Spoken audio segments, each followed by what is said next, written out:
Podem dar início ao webinar. Então, muito boa noite a todos que estão aí em casa. Meu nome é Tânia Soares, estou presidente do Conselho de Enfermagem da Secção Regional do Sul da Ordem dos Enfermeiros. Dar-vos um cumprimento em nome da nossa presidente do Conselho Diretivo, a enfermeira Dora Franco. Dizer-vos que é um gosto estar aqui convosco, cumprimentar-vos aí em casa e cumprimentar também aqueles que são hoje os principais atores deste nosso webinar. Cumprimento o enfermeiro Pedro Rego, que está na qualidade de moderador, o enfermeiro Miguel Correia, a enfermeira Maria João e a enfermeira Ana Filipa, e agradecendo a vossa disponibilidade e amabilidade para poderem partilhar aquilo que é um conhecimento em termos de proficiência nesta temática. Uma temática alusiva ao Dia Nacional do Doente com AVC, portanto, no dia 31 de março, e por isso foi escolhido a temática do hospital à comunidade, estratégias inovadoras no cuidar da pessoa com AVC. Sem mais demoras, desejo-vos a todos uma continuação de um bom trabalho e passo a palavra aqui ao nosso Pedro Rego. O palco é teu.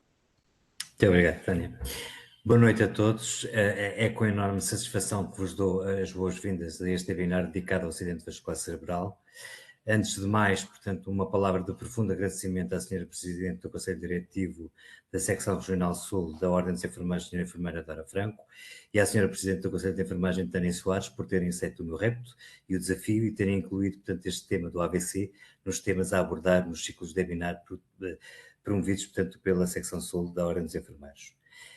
Como todos sabemos, portanto, o AVC continua a ser um dos maiores desafios, portanto, da saúde pública, quer a nível nacional, quer a nível, portanto, mundial, e todos os anos milhões de pessoas, portanto, são afetadas por esta condição, que para além do risco de vida, deixa frequentemente marcas profundas na autonomia, na qualidade de vida e no projeto de vida das pessoas, portanto, e das suas famílias.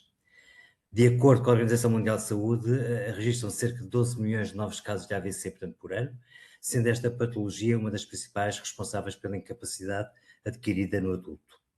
Estima-se que 1 em cada 4 pessoas venha a sofrer, portanto, um AVC ao longo da sua vida, portanto, o que evidencia a magnitude deste problema de saúde pública. Portugal não é exceção e as doenças cerebrocardiovasculares continuam a representar uma das principais causas de mortalidade, apesar da redução progressiva, portanto, observada nos últimos anos. De acordo com o relatório da DGS, 10 anos de doenças cerebrocardiovasculares em Portugal 2013-2023, destaca-se efetivamente as melhorias dos resultados em saúde associadas a uma melhoria da organização da resposta assistencial, nomeadamente através da criação da Viver da AVC, da criação e da diferenciação das unidades hospitalares e do reforço da articulação entre os níveis de cuidados. Não obstante, como todos sabemos, e apesar de todos estes progressos, portanto, o impacto do AVC na incapacidade e na necessidade de cuidados prolongados mantém-se muito significativo e continua a exigir, portanto, abordagens integradas ao longo de todo o percurso assistencial da pessoa. Em Portugal, muito foi conquistado nos últimos anos, mas muito há a fazer. A recuperação, a reabilitação, a reintegração na comunidade exigem continuidade de cuidados, coordenação entre serviços, uma visão, portanto, integrada de todo o percurso assistencial, e é neste contexto que surgem novos modelos, portanto, organizacionais e novas formas, portanto, de cuidar, onde os profissionais de saúde, nomeadamente os enfermeiros, de forma geral, os enfermeiros especialistas em enfermagem de reabilitação e, muito particularmente, também os enfermeiros especialistas em enfermagem médico-cirúrgica, têm de assumir cada vez mais um papel mais proativo na articulação entre equipas, na articulação entre serviços e, muito importante, na articulação entre os diferentes níveis de cuidados, contribuindo para percursos assistenciais mais seguros, mais eficientes e mais humanizados. E, portanto, este webinar pretende, assim, ser um espaço de reflexão, de partilha e também de inspiração, um momento de reconhecimento do muito trabalho que foi feito, portanto, ao longo destes anos, mas também uma oportunidade para podermos pensar, portanto, em conjunto sobre os novos desafios e sobre as novas oportunidades que temos em frente, nomeadamente na articulação entre os cuidados hospitalares, os cuidados na comunidade e a integração, portanto, de novos modelos assistenciais para garantir a continuidade assistencial, promover a autonomia e melhorar os resultados em saúde dos sobreviventes da AVC. E, portanto, para abordar estas questões, vamos ter connosco 3 colegas, a quem desde já, portanto, muito agradeço toda a colaboração, participação e envolvimento. Em primeiro lugar, portanto, a senhora enfermeira Ana Filipa Valente, da ULS Baixa do Alentejo, a exercer funções na unidade AVC, portanto, de Beja, enfermeira especialista em enfermagem de reabilitação, com mestrado de gestão de unidades de saúde e pós-graduação em enfermagem do trabalho, com competências acrescidas avançadas em gestão e competências diferenciadas em enfermagem do trabalho, de prevenção e controle de infecção e supervisão clínica. E que nos vai falar sobre os ganhos em saúde no Alentejo, os desafios, portanto, na resposta à pessoa com AVC no interior do país, portanto, qual é a realidade que temos, da vigilância à reabilitação precoce. Nomeadamente, vai-nos contextualizar o que se passa no Baixo Alentejo e vai-nos apresentar, portanto, o programa de enfermagem de reabilitação da unidade AVC, portanto, que integra. Depois vamos ter a enfermeira Maria João Moraes, da ULS Almada Seixal, coordenadora, portanto, da UCC Seixal, mestre em enfermagem na área de especialização, portanto, de reabilitação, e que nos vai falar sobre as pontes para a autonomia e integração dos cuidados da saúde à pessoa com AVC, apresentando os projetos da UCC, com impacto na prevenção e no tratamento do AVC, e muito em particular o projeto AVC Viver de Reabilitação do hospital, portanto, ao domicílio. E por fim vamos ter o enfermeiro Miguel Correia, enfermeiro mestre portanto, em saúde pública, com pós-graduação em gestão hospitalar, mestrando em enfermagem médico-cirúrgica, com experiência em ambiente de cuidados à pessoa em situação crítica, da FMER e da equipa, portanto, de emergência médica intra-hospitalar e unidade de cuidados intensivos neurocríticos, atualmente a desempenhar funções, portanto, na ordem, como presidente do Conselho Jurisdicional da Seção Regional, portanto, Sul, e que nos vai apresentar um modelo inovador, portanto, o Nurse Navigator, um modelo de prática inovadora na gestão do cuidar da pessoa com AVC. Um modelo transversal e central, portanto, na coordenação do percurso clínico assistencial da pessoa em situação crítica com AVC. Antes de dar a palavra a cada um dos preletores, dizer-vos que ao longo das preleções podem ir colocando as vossas questões, portanto, no chat, que no final, portanto, eu vou fazer uma soma das mesmas, portanto, e vou colocá-las a cada um, portanto, dos preletores. E, portanto, sem mais demoras, dou então a palavra à senhora enfermeira Ana Filipa Valente, da ULS Baixo Alentejo. Muito obrigada.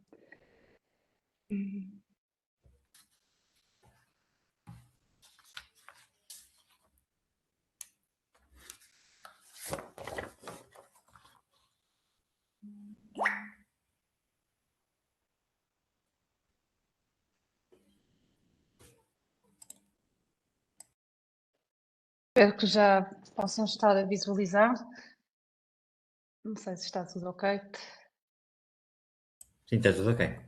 Ok. Bom, antes de mais, muito boa noite. Antes de dar início aqui à minha apresentação, gostaria de agradecer o amável convite que me foi endereçado pela Ordem dos Enfermeiros, pela Secção Regional do Sul, pelo nome da senhora enfermeira Tânia Soares. Aproveito para cumprimentar também os meus colegas de painel e todos os presentes aqui hoje em sala virtual. O tema que me foi confiado foi apresentar um pouco do que é os ganhos em saúde no Alentejo, desafios na resposta à pessoa com AVC no interior do país. Este tema, de facto, surge da minha prática clínica e também da necessidade de refletir sobre como é que nós podemos melhorar aqui os cuidados, mesmo em contextos com limitações estruturais e geográficas significativas como o Alentejo. Os objetivos desta apresentação, desta sessão, passam por 3 aspectos principais. Em primeiro lugar, contextualizar a realidade do Baixo Alentejo, enquanto território com características bastante próprias. Em segundo lugar, apresentar um programa estruturado de enfermagem de reabilitação implementado na unidade de AVCs. E, por fim, também analisar os ganhos obtidos, bem como refletir sobre os desafios e algumas oportunidades futuras e também perceber quais os parceiros que, de alguma forma, concorreram para que houvesse aqui possibilidade de um futuro um pouco mais promissor nesta região. Ora bem, o Baixo Alentejo é uma sub-região do sul de Portugal, espero que todos a conheçam, se não conhecerem, desde já estão convidados a nos visitar. Tem cerca de 8.500 km², que representa cerca de 10% do território nacional. Contudo, conta apenas com 115 mil habitantes. Isto traduz-se naturalmente numa baixa densidade populacional, associada aqui a um conjunto de características que impactam diretamente com os cuidados de saúde. Uma população envelhecida, uma tendência de declínio demográfico, uma maior prevalência de doenças crónicas e, sobretudo, grandes distâncias entre as localidades. Estas características criam-nos aqui enormes desafios, sobretudo ao nível da acessibilidade aos cuidados de saúde, quer em termos de deslocação, quer em termos de continuidade de cuidados.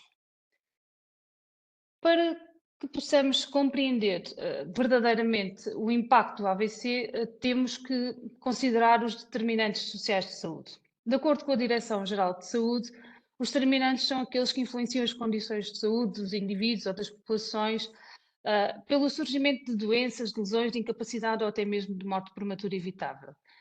Estes determinantes, de alguma forma, incluem fatores como as características demográficas, as condições sociais e ambientais, os estilos de vida, os comportamentos, mas também as organizações dos serviços de saúde. No contexto do Baixo Alentejo, questões como a acessibilidade aos cuidados, a disponibilidade de transportes ou o acesso a meios complementares de diagnóstico têm aqui um verdadeiro impacto nos resultados em saúde.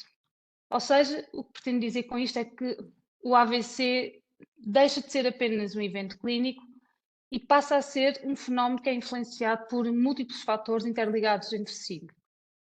O Baixo Alentejo apresenta um perfil de risco elevado no que toca à saúde, resultante da conjugação destes fatores. O que reforça aqui é muito a necessidade de estratégias integradas, centradas na proximidade, na prevenção, no reforço dos recursos, para que se consiga, de alguma forma, responder adequadamente às especificidades da população.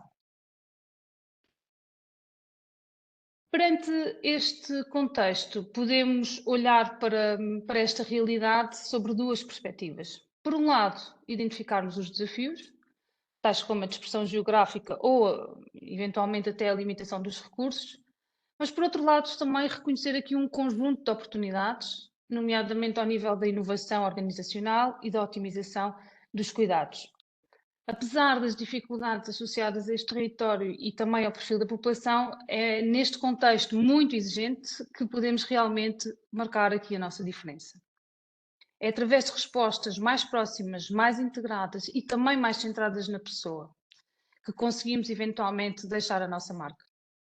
Mais do que desafios, estes aspectos representam aqui um conjunto de oportunidades concretas de transformação dos cuidados e é precisamente neste contexto que conseguimos inovar, aproximar os cuidados das pessoas e melhorar também os outcomes de saúde. Foi precisamente nesta lógica que surgiu aqui a necessidade de estruturar uma intervenção mais organizada e sistemática no cuidado à pessoa com AVC.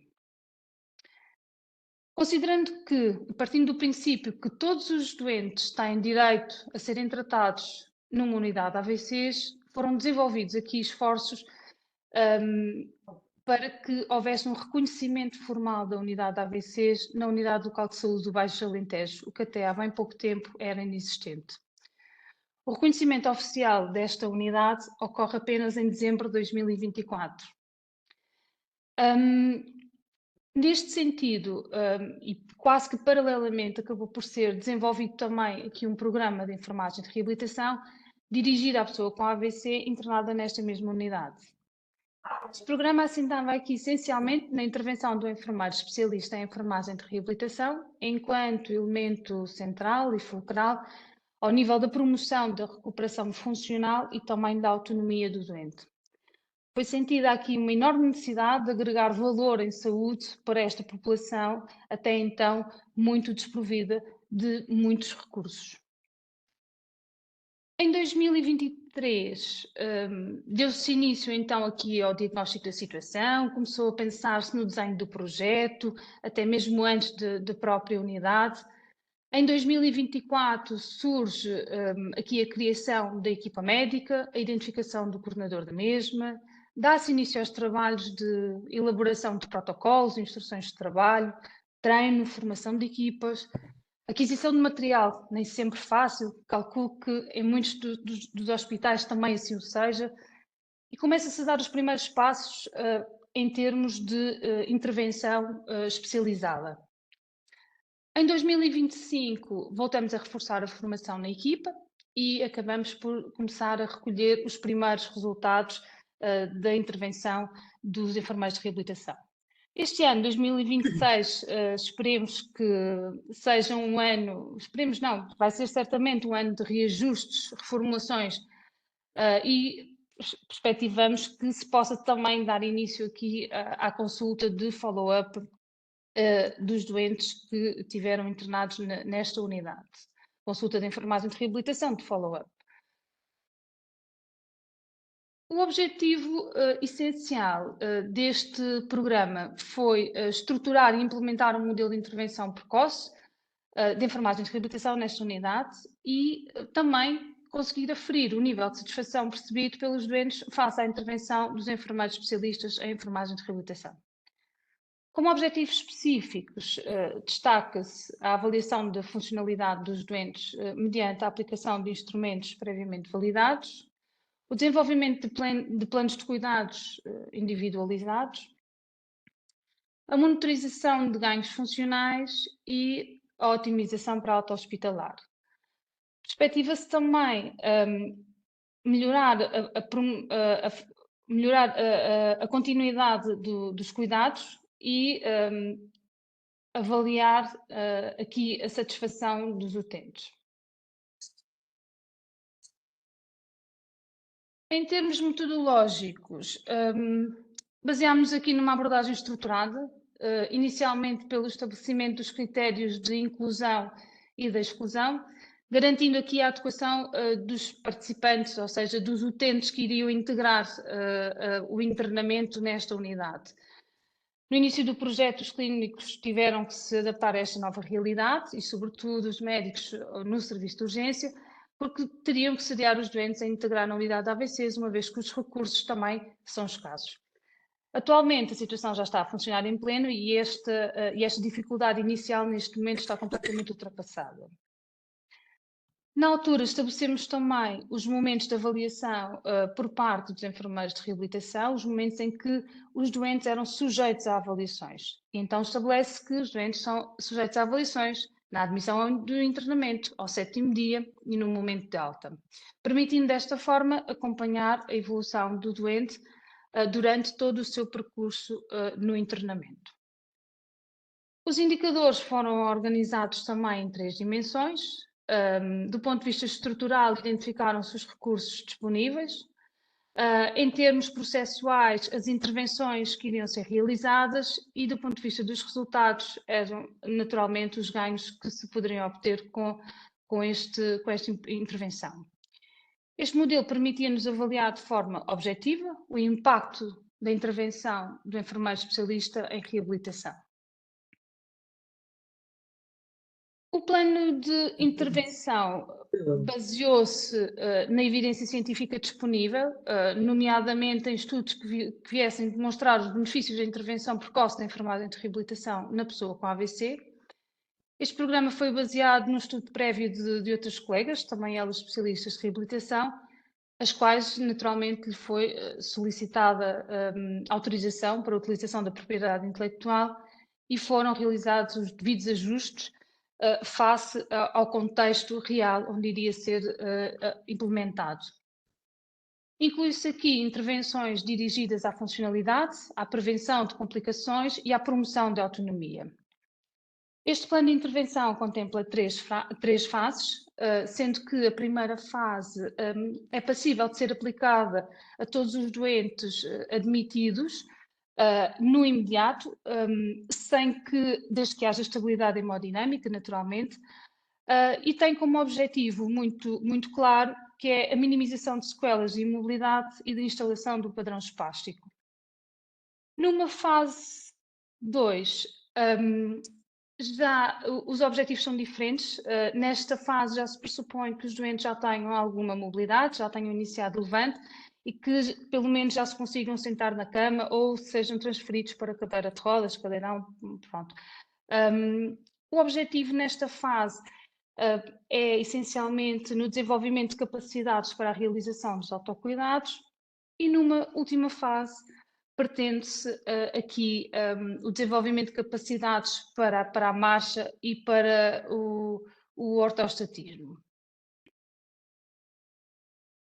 Com estes programas esperam-se resultados como o início da reabilitação, idealmente nas primeiras 48 horas após a admissão. Devo-vos dizer que frequentemente é feita muito antes disso, portanto é logo iniciada quase que no imediato, desde que haja estabilidade. uma vez que também percebemos que a evidência vem demonstrando que a intervenção atempada melhora significativamente o prognóstico dos doentes. Pretendemos também que haja uma melhoria consistente dos indicadores funcionais, ao nível da mobilidade, ao nível da autonomia e no incremento nos autocuidados. Que haja prevenção de complicações, não queremos complicações nos nossos doentes, e se os pudermos evitar, tanto melhor. Complicações que podem ser respiratórias, úlceras de pressão, contraturas, entre outras, permitindo contribuir para uma recuperação também mais segura e mais eficaz. Uma maior autonomia e uma célere reintegração social, naturalmente. Se tivermos doentes mais independentes, conseguimos que regressem à comunidade o mais rapidamente possível também. E, porém, não menos importante, que seja também seja satisfatório aquilo que os utentes sentem relativamente aos cuidados de reabilitação que lhes são prestados. Quanto aos resultados obtidos, o estudo incluiu uma amostra de 122 doentes internados durante o ano 2025.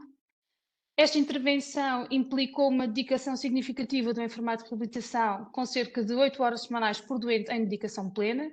Neste momento já conseguimos aumentar o tempo de horas afetas a esta prática, o que tem sido também aqui um ganho muito significativo, e espero que para o próximo ano os resultados também possam evidenciar isso. Quanto à distribuição, esta vai muito em linha de conta com a distribuição nacional. Temos aqui um claro predomínio do AVC isquémico, temos um predomínio também do sexo masculino, e em termos de distribuição por grupo etário, ela é muito similar aos dados que nós conhecemos e aos dados transversais e nacionais. De facto, começa a emergir aqui uma fasquia que é importante, e temos que começar a tomar muita atenção também a ela, que tem a ver aqui com o adulto jovem, entre os 36 e os 55 anos, e que temos que começar também a olhar aqui com uma atenção, com um olhar diferente. Os doentes, tal como eu falei, eles foram avaliados em 3 momentos distintos: a admissão, 7º dia e a alta, e acabou por se estabelecer as comparações entre estas avaliações. Para o efeito, obtivemos doentes com evoluções favoráveis em praticamente todas as escalas de avaliação, com exceção da escala de Gus e da escala de Lauer. Estes dados são explicados porque nos doentes que não tiveram evolução, muito provavelmente não tinham complicações. Ou seja, todos os doentes que entram e são avaliados independentemente de poderem ter ou não essa complicação. E daí que, se um doente não tem alterações de deglutição no início, não tem no final, portanto, esse doente integra o grupo dos sem evolução. Não é per si um mau indicador, tal como em Ashworth, que se reporta à espasticidade, seria expectável que não tivéssemos muitos doentes com evolução, porque em condições de internamento em fases agudas, provavelmente não se iria muito encontrar este achado. E por isso temos aqui um número de doentes significativos que não tiveram evolução exatamente por isso. Nos demais indicadores, conseguimos perceber que foram maioritariamente favoráveis à evolução, e daí mas como é evidente, também temos aqui alguns casos desfavoráveis, não é? Apesar de serem em menor número, também existiram, mas conseguimos perceber que, de uma forma geral, os resultados foram bastante animadores. Os resultados obtidos, eles vão ao encontro do core de indicadores propostos pela Ordem dos Enfermeiros, e estes acabam por evidenciar aqui melhorias muito ao nível da funcionalidade, da autonomia e do bem-estar e da prevenção de complicações. Demonstram também aqui a eficácia da intervenção estruturada e sistemática, evidenciando desta forma ganhos consistentes ao longo do processo de reabilitação. E é exatamente isso que nós pretendíamos. Um dos aspectos mais relevantes acabou por ser também aqui elevada satisfação dos doentes. Foram avaliadas dimensões como a comunicação, a relação terapêutica, a competência técnica, a participação nos cuidados, a preparação para a alta, do qual conseguimos obter um índice global de 4,9 em 5 pontos possíveis. Este resultado evidencia, à partida, aqui uma qualidade percebida de cuidados prestados muito forte, mas, por outro lado, também nos gera a nós uma forte responsabilidade para que consigamos manter este compromisso em termos de satisfação e em termos de prestação de cuidados. Quando falamos em práticas estruturadas de enfermagem de reabilitação, estamos a falar naturalmente em ganhos concretos, mensuráveis e com impactos diretos na vida das pessoas. Em primeiro lugar, este tipo de práticas acabam por promover melhor saúde e maior autonomia do doente, ao mesmo tempo que contribuem também para a redução da morbilidade e da mortalidade. Contribuem também para a diminuição do tempo de internamento, uma vez que melhora a eficiência dos serviços e salvaguarda os riscos de internamento também para o doente. Outro dos aspectos fundamentais é a facilitação da reintegração familiar e social, colaborando no regresso à comunidade. E conseguimos também aqui objetivar ganhos para as equipas e para as organizações, através de uma melhor articulação, através da otimização dos recursos e por melhor qualidade dos cuidados prestados. Numa perspectiva um pouco mais ampla, eventualmente até macro, isto poder-se-á traduzir também em ganhos em saúde pública, reduzindo aqui a dependência e o impacto social deste tipo de doentes. No fundo, estes ganhos refletem-se em resultados muito concretos, com mais autonomia, menos complicações, uma recuperação mais rápida e também serviços mais eficientes. E é por isso que investir em enfermagem de reabilitação estruturada não é apenas importante, neste momento é essencial. Podemos fazer mais e melhor? Bem, eu acho que a resposta é clara. Sim, podemos, devemos fazer mais e melhor. Mas a verdade é que não o conseguimos fazer sozinhos. O cuidado à pessoa com AVC, especialmente na transição do hospital para a comunidade, existe aqui uma abordagem integrada, colaborativa e multidisciplinar. Neste caminho é fundamental envolver diferentes parceiros. Estes foram os nossos parceiros, são os parceiros alentejanos, que colaboraram connosco para que conseguíssemos alcançar resultados, resultados que não são nossos, que são para os nossos utentes. E por isso eu não poderia deixar de não falar deles. Naturalmente, nos vossos contextos poderão encontrar outros parceiros, mas o município, neste caso o município de Beja, acabou por ter aqui um papel essencial na proximidade à comunidade e nos apoios que sempre nos prestaram e pela disponibilidade que sempre tiveram. A Cimbal, que é a comunidade intermunicipal do Baixo Alentejo, através da articulação intermunicipal e pela definição e implementação de estratégias de ação, por exemplo, através da integração de programas de literacia em saúde, foi também um agente muito importante para que fosse possível ligar à comunidade. A OLS do Baixo Alentejo, naturalmente, enquanto estrutura central dos cuidados de saúde e de apoio ao desenvolvimento, e a nossa OLS com um CA muito sensibilizado para o tema, que em muito tem fomentado o desenvolvimento de todas as ações neste sentido.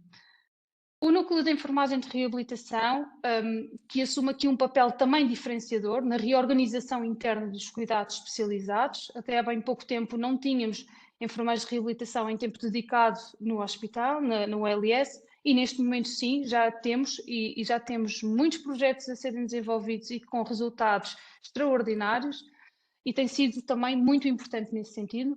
As escolas como um espaço privilegiado de literacia em saúde, as estruturas de socorro fundamentais na resposta precoce ao AVC, associações como a Portugal AVC e pelo trabalho que desenvolvem na criação dos grupos de ajuda mútua.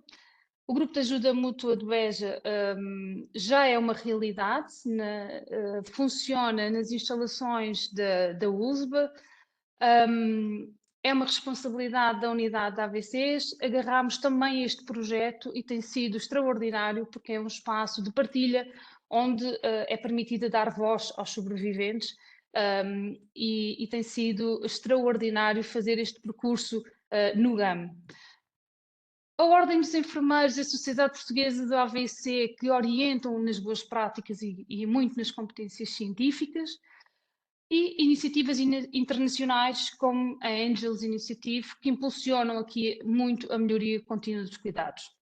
Todos estes parceiros, eles representam algo essencial, na verdade funcionam como que uma rede que permite melhorar em termos de prevenção, garante uma resposta mais rápida, apoia a reabilitação e, sobretudo, permite promover a reintegração de pessoas com AVC na comunidade. Estas iniciativas que vemos no slide, estes encontros, campanhas, reportagens, momentos de partilha, mostram-nos que já estamos a fazer mais. Porém, há que existir aqui um verdadeiro compromisso de trabalhar em conjunto, de inovar, de aproximar cuidados e de colocar a pessoa no centro. Porque só assim nós conseguimos verdadeiramente fazer mais e, acima de tudo, fazermos melhor.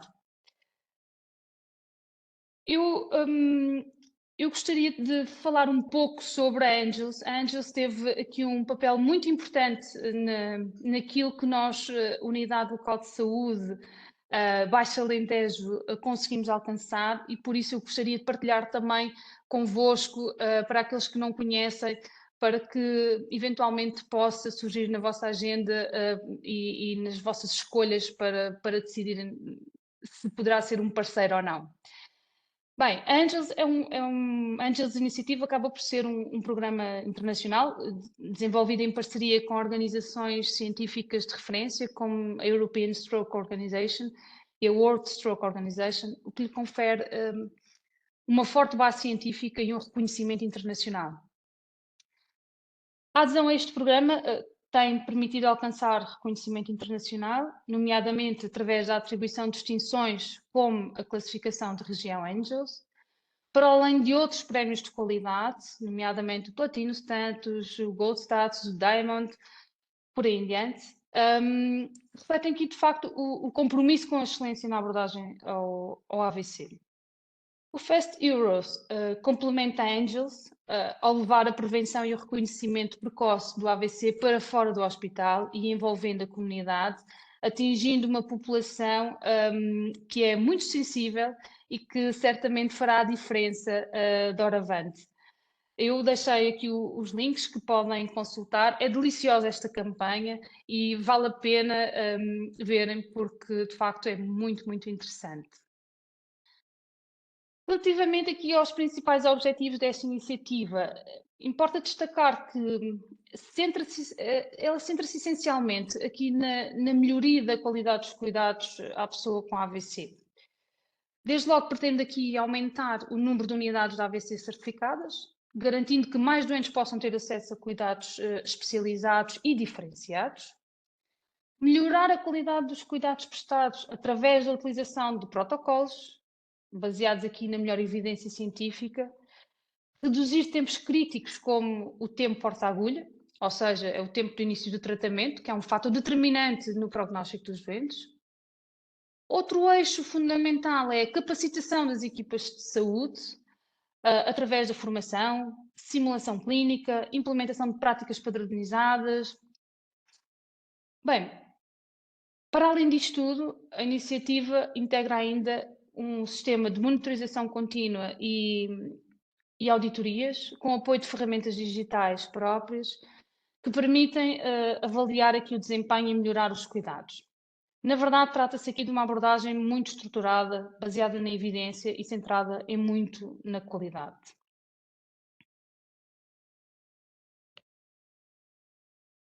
Esta iniciativa permite, como é possível perceber, melhorar de forma clara a qualidade e segurança dos cuidados, reduzindo desta forma a mortalidade e incapacidade no AVC. Mas há aqui um ponto que eu gostaria muito de destacar e partilhar convosco. O Baixo Alentejo é uma região Angels. Somos uma região Angels. E isso significa que estamos alinhados com padrões internacionais de excelência e integrados numa rede global de cuidados ao AVC. Esta distinção reconhece não apenas uma instituição, mas toda uma região. Quando existe articulação eficaz entre hospitais, emergência pré-hospitalar e comunidade, então toda a região é distinguida. É o reconhecimento de uma verdadeira rede integrada de cuidados entre estes vários vetores, onde todos trabalham com o mesmo objetivo. No fundo, não se trata aqui apenas de tratar melhor, trata-se de trabalhar melhor em conjunto. Porque, na verdade, só desta forma é que conseguimos salvar mais vidas, reduzir sequelas e devolver aqui qualidade de vida às pessoas com AVC.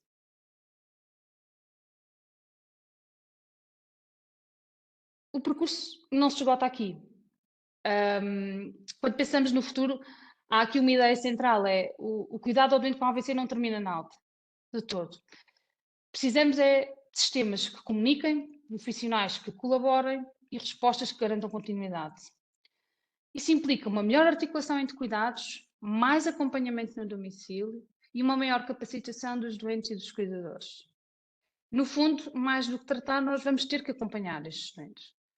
Quando pensamos no futuro da resposta ao AVC, percebemos que ainda existem aqui desafios importantíssimos, mas também um enorme potencial de evolução. Para concluir, e acho que já esgotei todo o meu tempo, quero dizer que, mesmo em contextos com limitações, é possível alcançar ganhos significativos em saúde quando existe organização, intervenção baseada na evidência e trabalho em equipa. Os resultados eles aparecem e são visíveis. Em primeira instância para o doente, para os profissionais e para o sistema de saúde. Deixo-vos com esta imagem que eu acho deliciosa, mas também sou alentejana e por isso sou suspeita. E deixo-vos a mensagem de que no interior não existem apenas limitações, existem oportunidades para inovar, adaptar e criar soluções centradas nas pessoas, capazes de transformar desafios em cuidados de saúde mais próximos, acessíveis e de maior qualidade. Muito obrigado pela vossa atenção, estou inteiramente ao dispor para qualquer questão que possa surgir, deixo o meu contacto para que possa colaborar naquilo que for possível. Muito obrigada. Muito obrigado, enfermeira Filipa, pela excelente preleção, portanto, que fez. Usando palavras suas, sem dúvida nenhuma, portanto, que transformar limitações em oportunidades com a criação, portanto, da unidade da AVC deve ser um grande motivo, portanto, de orgulho, portanto, antes de mais, parabenizá-los, portanto, por este feito que conseguiram. Passo agora, então, a palavra, portanto, à enfermeira Maria João, portanto, Moraes, da OLS Almada Seixal, que nos vai falar sobre os pontos para a autonomia e a integração dos cuidados de saúde, portanto, da pessoa, portanto, com AVC.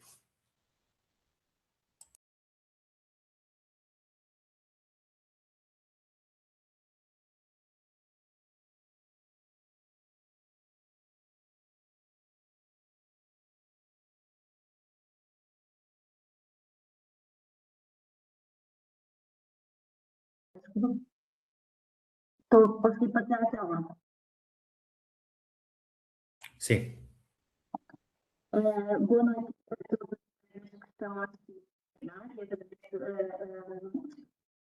a pessoas virtualmente. Agradeço também esta colega do painel e contributos que nós vamos tocando.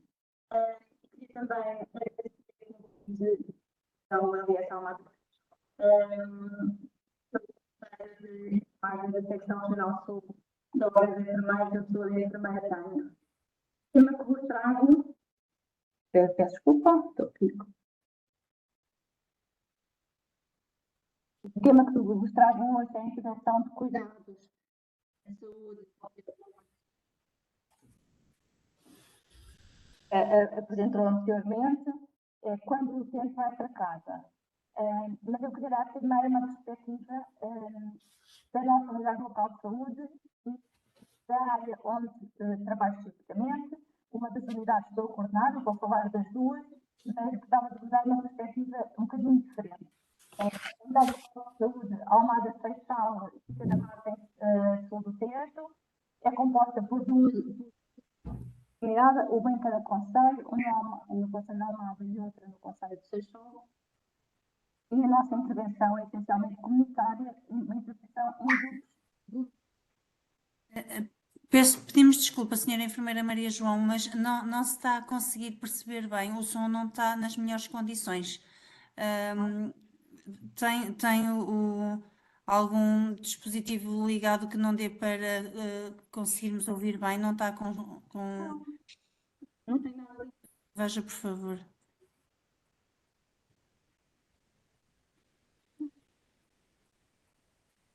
Ouvir-me mal. Há bocado estávamos a ouvi-la bem, mas de facto agora não estamos a conseguir perceber, portanto o som não está bom, senhora enfermeira. Não se consegue perceber o... Maria João, consegues-te aproximar um bocadinho mais do microfone do computador, Também posso pôr os auriculares, se for necessário. por favor?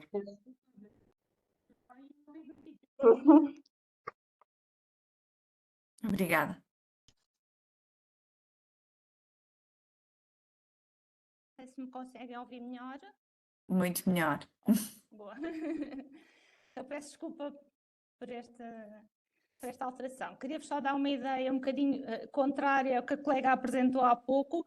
Efetivamente, nós temos uma área muito mais pequena, mas muito mais populacional. E como as nossas equipas, Almada e Seixal, têm por base a comunidade e são de base populacional, nós abrangemos uma área populacional de quase 400 mil habitantes. É uma enormidade a nossa área de trabalho, mas gostava que vocês ficassem um bocadinho com esta noção. Em termos do tema que nos traz hoje aqui, nós consideramos haver alguns programas, nós temos inúmeros programas dentro das UCCs, de ambas UCCs, mas existem 4 programas, essencialmente, programas e projetos que atuam diretamente sobre este tema, nomeadamente na área da prevenção, que é uma das grandes nossas áreas de trabalho, que é a prevenção e a promoção da saúde, e depois temos outras áreas, intervimos diretamente com o utente com o AVC. O primeiro projeto que vos quero falar é a Saúde sobre Rodas. Nós temos um projeto de intervenção em populações vulneráveis na comunidade. Nós todos os dias saímos com a unidade móvel para junto destas populações, onde fazemos rastreios de saúde, fazemos promoção de hábitos de vida saudáveis, controle de doenças crónicas e encaminhamentos para os serviços de saúde. Temos outro grande programa que é a saúde escolar. Este é um programa a nível nacional, mas a nível local, a nível dos concelhos de Almada e Seixal. Nós intervimos com sessões de ação para a saúde nas escolas, desde o pré-escolar até ao secundário, no nosso caso, e Almada vai passar a incluir também o ensino superior. Nestas áreas nós fazemos ações de sensibilização para os estilos de vida saudáveis, logo desde pequenitos, com o objetivo de contribuir para o desenvolvimento de escolas promotoras de saúde.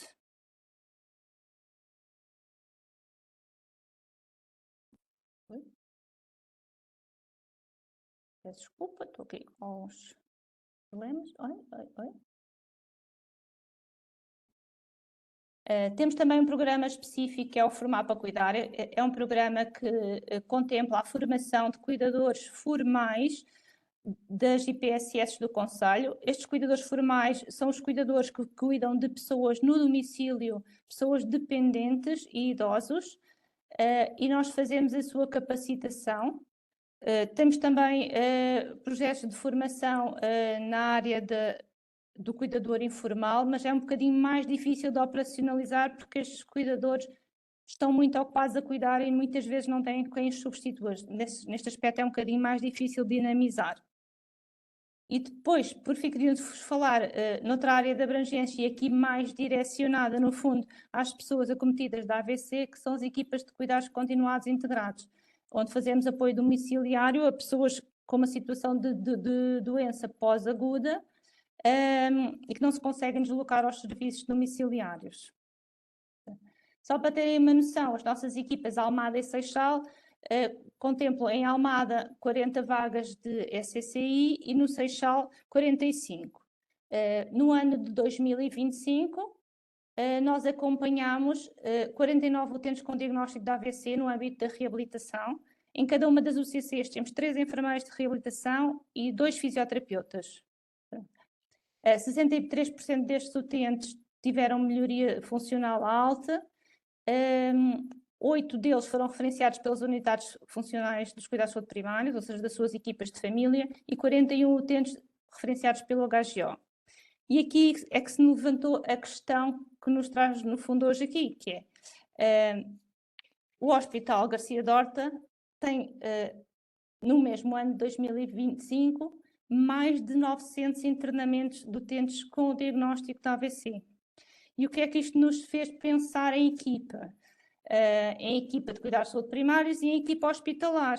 Há aqui um percurso que não está a ser articulado, que não está a ser facilitado, porque efetivamente grande maioria destes utentes deveria ser referenciado para as equipas da comunidade para que pudessem não só prosseguir o seu programa de reabilitação o mais célere possível, como fazer uma melhor adaptação ao domicílio.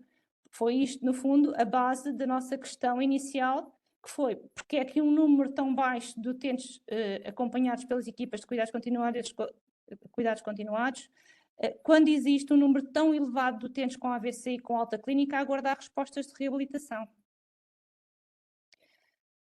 Isto foi uma questão que acabou por ir de encontro também ao Plano Local de Saúde Almada Seixal, que foi divulgado este ano, em que uma das áreas, um dos determinantes de saúde acaba por ser, no fundo, as doenças cerebrovasculares, nomeadamente o acidente vascular cerebral, o que nos faz pensar aqui, enquanto equipa, um pouco como melhorar o acesso aos cuidados de saúde e como aumentar a literacia da população. No fundo, é um pouco o que nós já fazemos, não é? Nos nossos programas em que aumentamos a literacia em saúde na comunidade e no acesso à saúde com SSI, mas não é suficiente, porque efetivamente continuamos a ter esta enormidade de internamentos que queremos reduzir. Foi neste contexto que idealizámos o projeto da Via Verde de Reabilitação. É um projeto que foi idealizado entre o Serviço de Neurologia do Hospital Garcia Dorta e as unidades de cuidados da comunidade da ULS. Este projeto pretende melhorar a integração de cuidados hospitalares com os cuidados de saúde primários aos utentes com AVC, visando especificamente a sua reabilitação e ganhos funcionais. E pretende também garantir às famílias uma maior segurança no acompanhamento dos utentes à data de alta, para que eles possam trazer tranquilamente para casa. Isto levamos a recolher imensa evidência científica, no fundo, que vai de encontro àquilo que nós já tínhamos em mente, que é necessária uma melhor estratégia concertada, uma intervenção precoce, articulada e multidisciplinar. Neste sentido, e como o nosso projeto é ainda muito, muito embrionário, quisemos partilhar só convosco aqui algumas das reflexões que fizemos sobre uma análise SWOT, para vos dar uma ideia qual o caminho que vai percorrer. É assim, não temos nada ainda estruturado, tal como a colega apresentou anteriormente, mas pretendemos no futuro vir ter convosco e mostrar-vos do que é que resultou deste projeto. A vontade está lá, cada vez mais temos equipas hospitalares a quererem colaborar em projetos da comunidade e, no fundo, o objetivo da ULS é mesmo esse, é retirar utentes do hospital, trazer para a comunidade, acelerar estes processos de recuperação, reduzir estes internamentos e estas situações da doença, porque apesar de termos uma população significativamente mais jovem do que a que foi apresentada pela colega há pouco, continua a ser uma população prevalentemente muito doente, com muita carga de patologia, e é isso tudo que queremos prevenir. Pronto, nesse sentido, avaliamos como pontos fortes a coordenação multidisciplinar, ou seja, a integração entre os profissionais do hospital e os da comunidade, como é o caso dos enfermeiros de reabilitação, os fisioterapeutas, médicos, garantindo assim uma continuidade efetiva do processo de reabilitação. O estabelecimento de protocolos clínicos, através da existência de protocolos baseados em evidência que orientem e uniformizem todo o processo de reabilitação. A alta precoce, o objetivo deste projeto será reduzir o tempo médio de internamento dos utentes com AVC e que estejam o menos tempo possível a aguardar uma resposta de reabilitação. A continuidade do processo de reabilitação, o nosso objetivo será reduzir o tempo de início do programa de reabilitação no hospital e, consequentemente, transitá-lo para a comunidade num período máximo de 48 horas. O objetivo é que possamos, à data de alta, garantir um apoio de reabilitação na comunidade até ao máximo de 48 horas. Isto seria o ideal. E a readaptação familiar e social, ou seja, permitir ao utente a sua adaptação ao contexto familiar e social o mais precocemente possível. O que nós muitas vezes visualizamos é que, apesar de os locais de alta serem diferentes da equipa de cuidados continuados e às vezes não passam diretamente logo para o domicílio, passam por unidades de internamento, quer seja de reabilitação, quer sejam de outras unidades de rede, outras tipologias, creio que é uma mais-valia passarem sempre pelo acompanhamento posterior da SCCI, porque é por aqui que nós vamos conseguir fazer a adaptação destes utentes ao domicílio, ou seja, adaptá-los ao seu contexto, à sua família, para que eu possa minimizar as sequelas que teve eventualmente da situação de doença.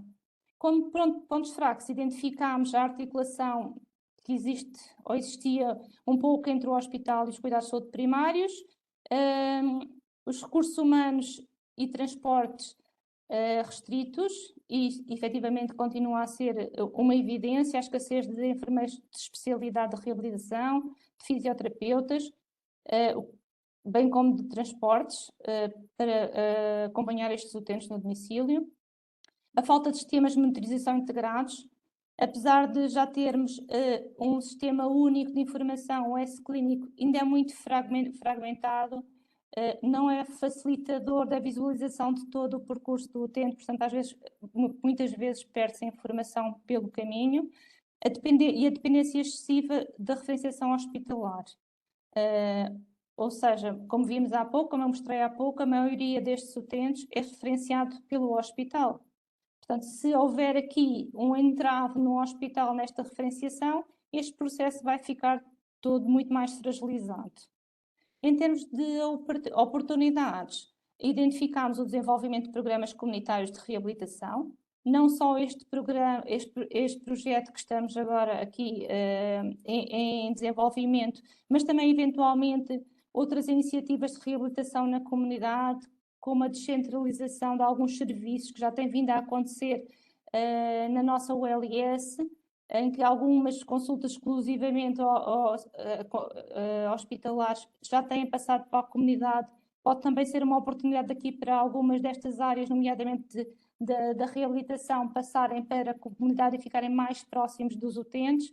A telereabilitação e tecnologias digitais também é um dos nossos objetivos, é inovar nesta área e implementar plataformas de monitorização remota para aumentar o alcance aos cuidados dos nossos utentes. Políticas de saúde integradas, ou seja, aproveitar os incentivos do SNS, nomeadamente agora com as SCCI piloto, e também da ULS Almada Seixal, que lançou agora um orçamento participativo, que é o INOF. Estamos a pensar também em concorrer para conseguir algumas mais-valias que nos possam fortalecer o projeto e ganhar aqui alguns recursos. A formação contínua e capacitação, não só de profissionais de saúde, mas também de profissionais das comunidades, como nós já temos feito, mas incrementar ainda mais, no fundo, capacitar cuidadores, capacitar centros comunitários para o despiste de algumas situações de doença e intervenção também no processo de reabilitação, ou seja, capacitar estas pessoas da comunidade também para participarem nestas iniciativas. Como ameaças, identificámos as limitações orçamentais e políticas, a falta de financiamento nos recursos humanos e nos equipamentos, a descontinuidade de cuidados devido a burocracias, ou seja, os processos administrativos, como a maior parte de nós os conhecem, são muito burocráticos no nosso país e, nomeadamente, esta parte da referenciação da Rede Nacional de Cuidados Continuados Integrados, que acaba por ser um processo muito burocrático e muitas vezes atrasa estes processos de referenciação. A resistência à mudança nos profissionais de saúde continua a existir, apesar de tudo, apesar de já estarmos melhor nestes 2 anos do ULS Almada Seixal, ainda existe aqui um bocadinho a cultura hospitalocêntrica, embora os colegas já comecem a mostrar mais abertura e participação nos projetos da comunidade, ainda temos aqui uma barreira apesar de menor, mas ainda temos aqui uma ligeira barreira. O impacto na variabilidade regional, no nosso caso, tem a ver um pouco com a diferença entre os dois concelhos. Almada é um concelho um bocadinho mais envelhecido, portanto, à partida, a priori, tem utentes com mais patologia e com mais necessidades de cuidados, mas também está mais próximo dos serviços centrais do Hospital Garcia de Horta. O Seixal, apesar de ter uma população mais jovem, não deixa de ter uma carga de doença muito grande em termos de AVC, mas está um bocadinho mais distante, ou seja, tem muito mais dificuldade em aceder, por exemplo, aos serviços de fisioterapia do Hospital Garcia de Horta.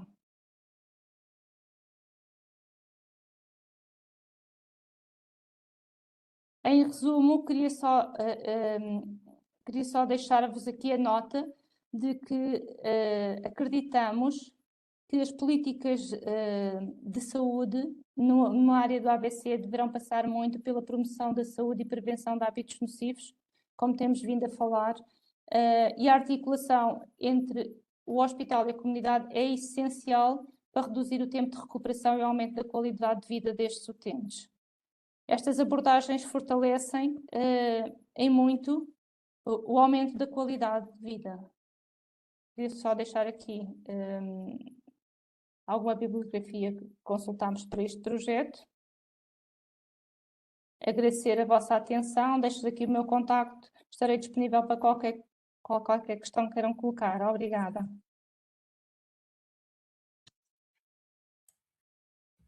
obrigado, Sra. Enfermeira Maria João. No final, portanto, depois teremos certamente algumas perguntas que, se entretanto quiserem colocar, portanto, no chat, podem e devem fazer.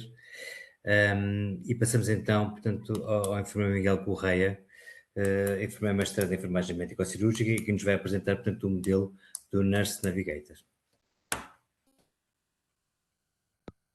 Boa noite a todos. Espero que me consigam ouvir e com, no fundo, perfeição aqui do ponto de vista do Vamos áudio. ouvir, enfermeiro Miguel, sim. Muito bem.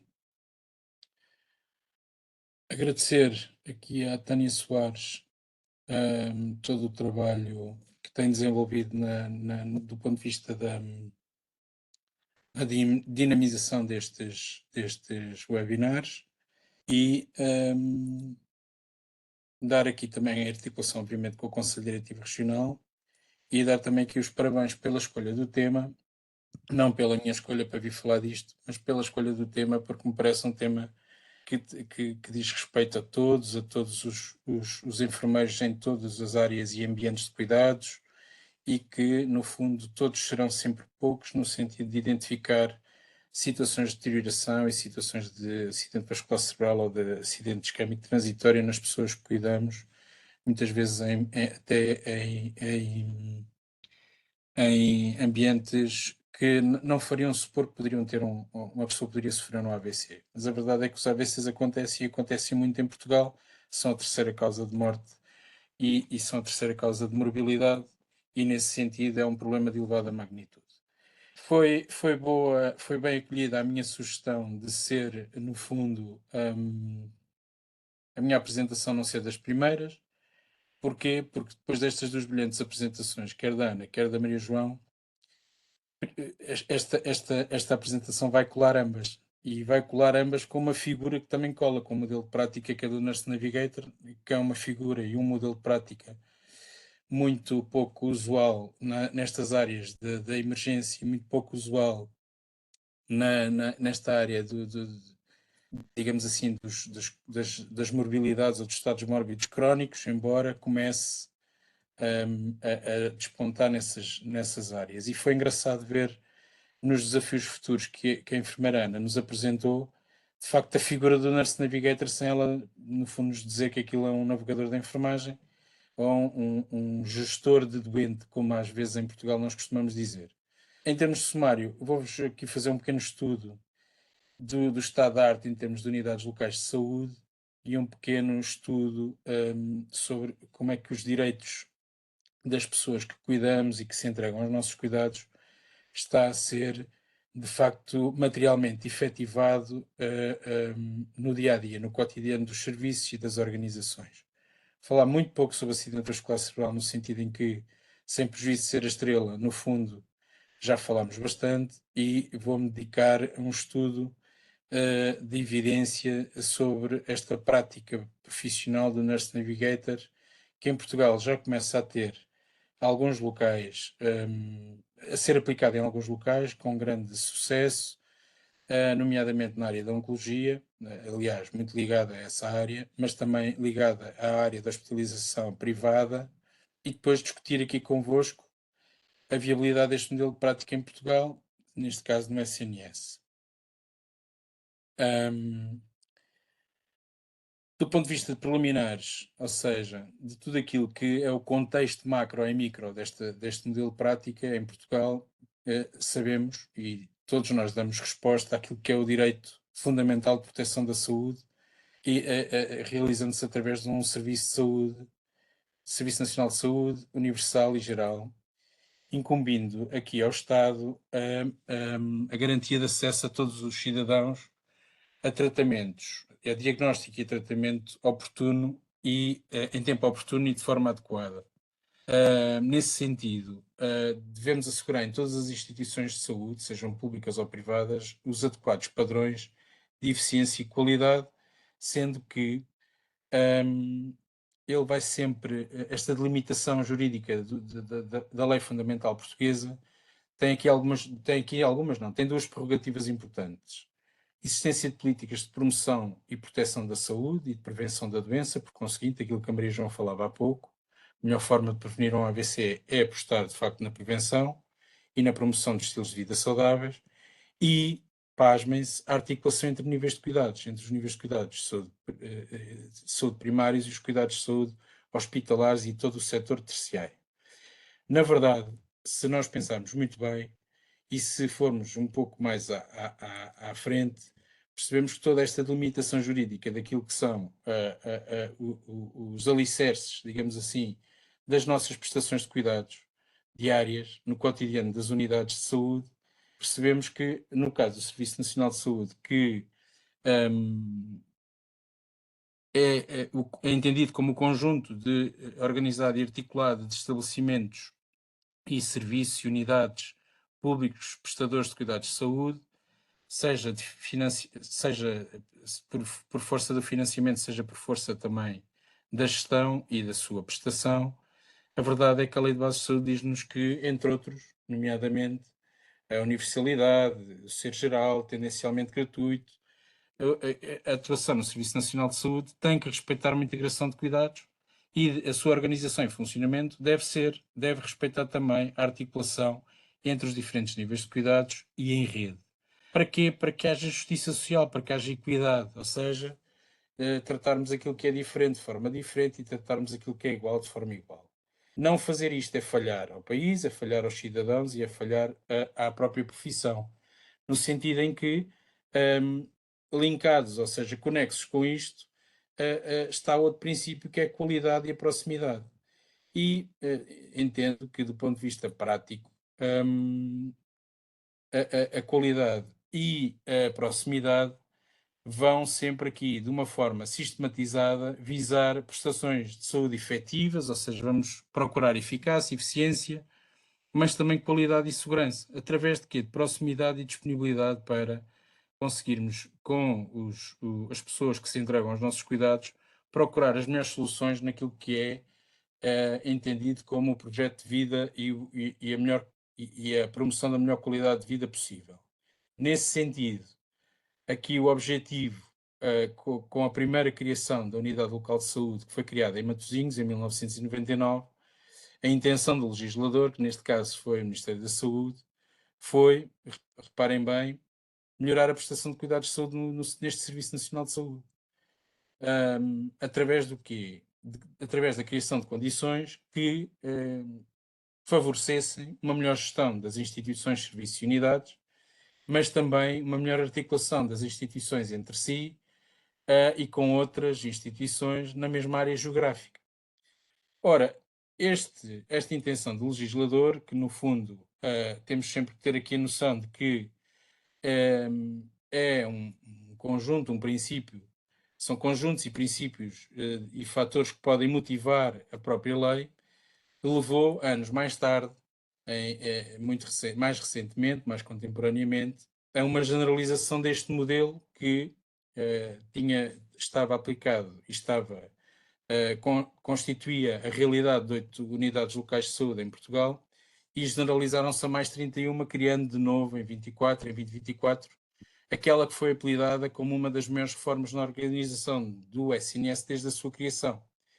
E, portanto, este romantismo, estes princípios que nortearam em 99 a criação da primeira unidade local de saúde, nortearam também esta generalização deste modelo organizativo da oferta de cuidados a demais realidades e a demais latitudes geográficas do país. E, portanto, estes modelos organizativos em ULS destacam-se como estabelecimentos de saúde aos quais compete, obviamente, garantir a prestação integrada de cuidados de saúde no respeito por aquilo que nós falámos anteriormente, pela Constituição da República, mas também pela Lei de Bases de Saúde e pelo Estatuto do SNS.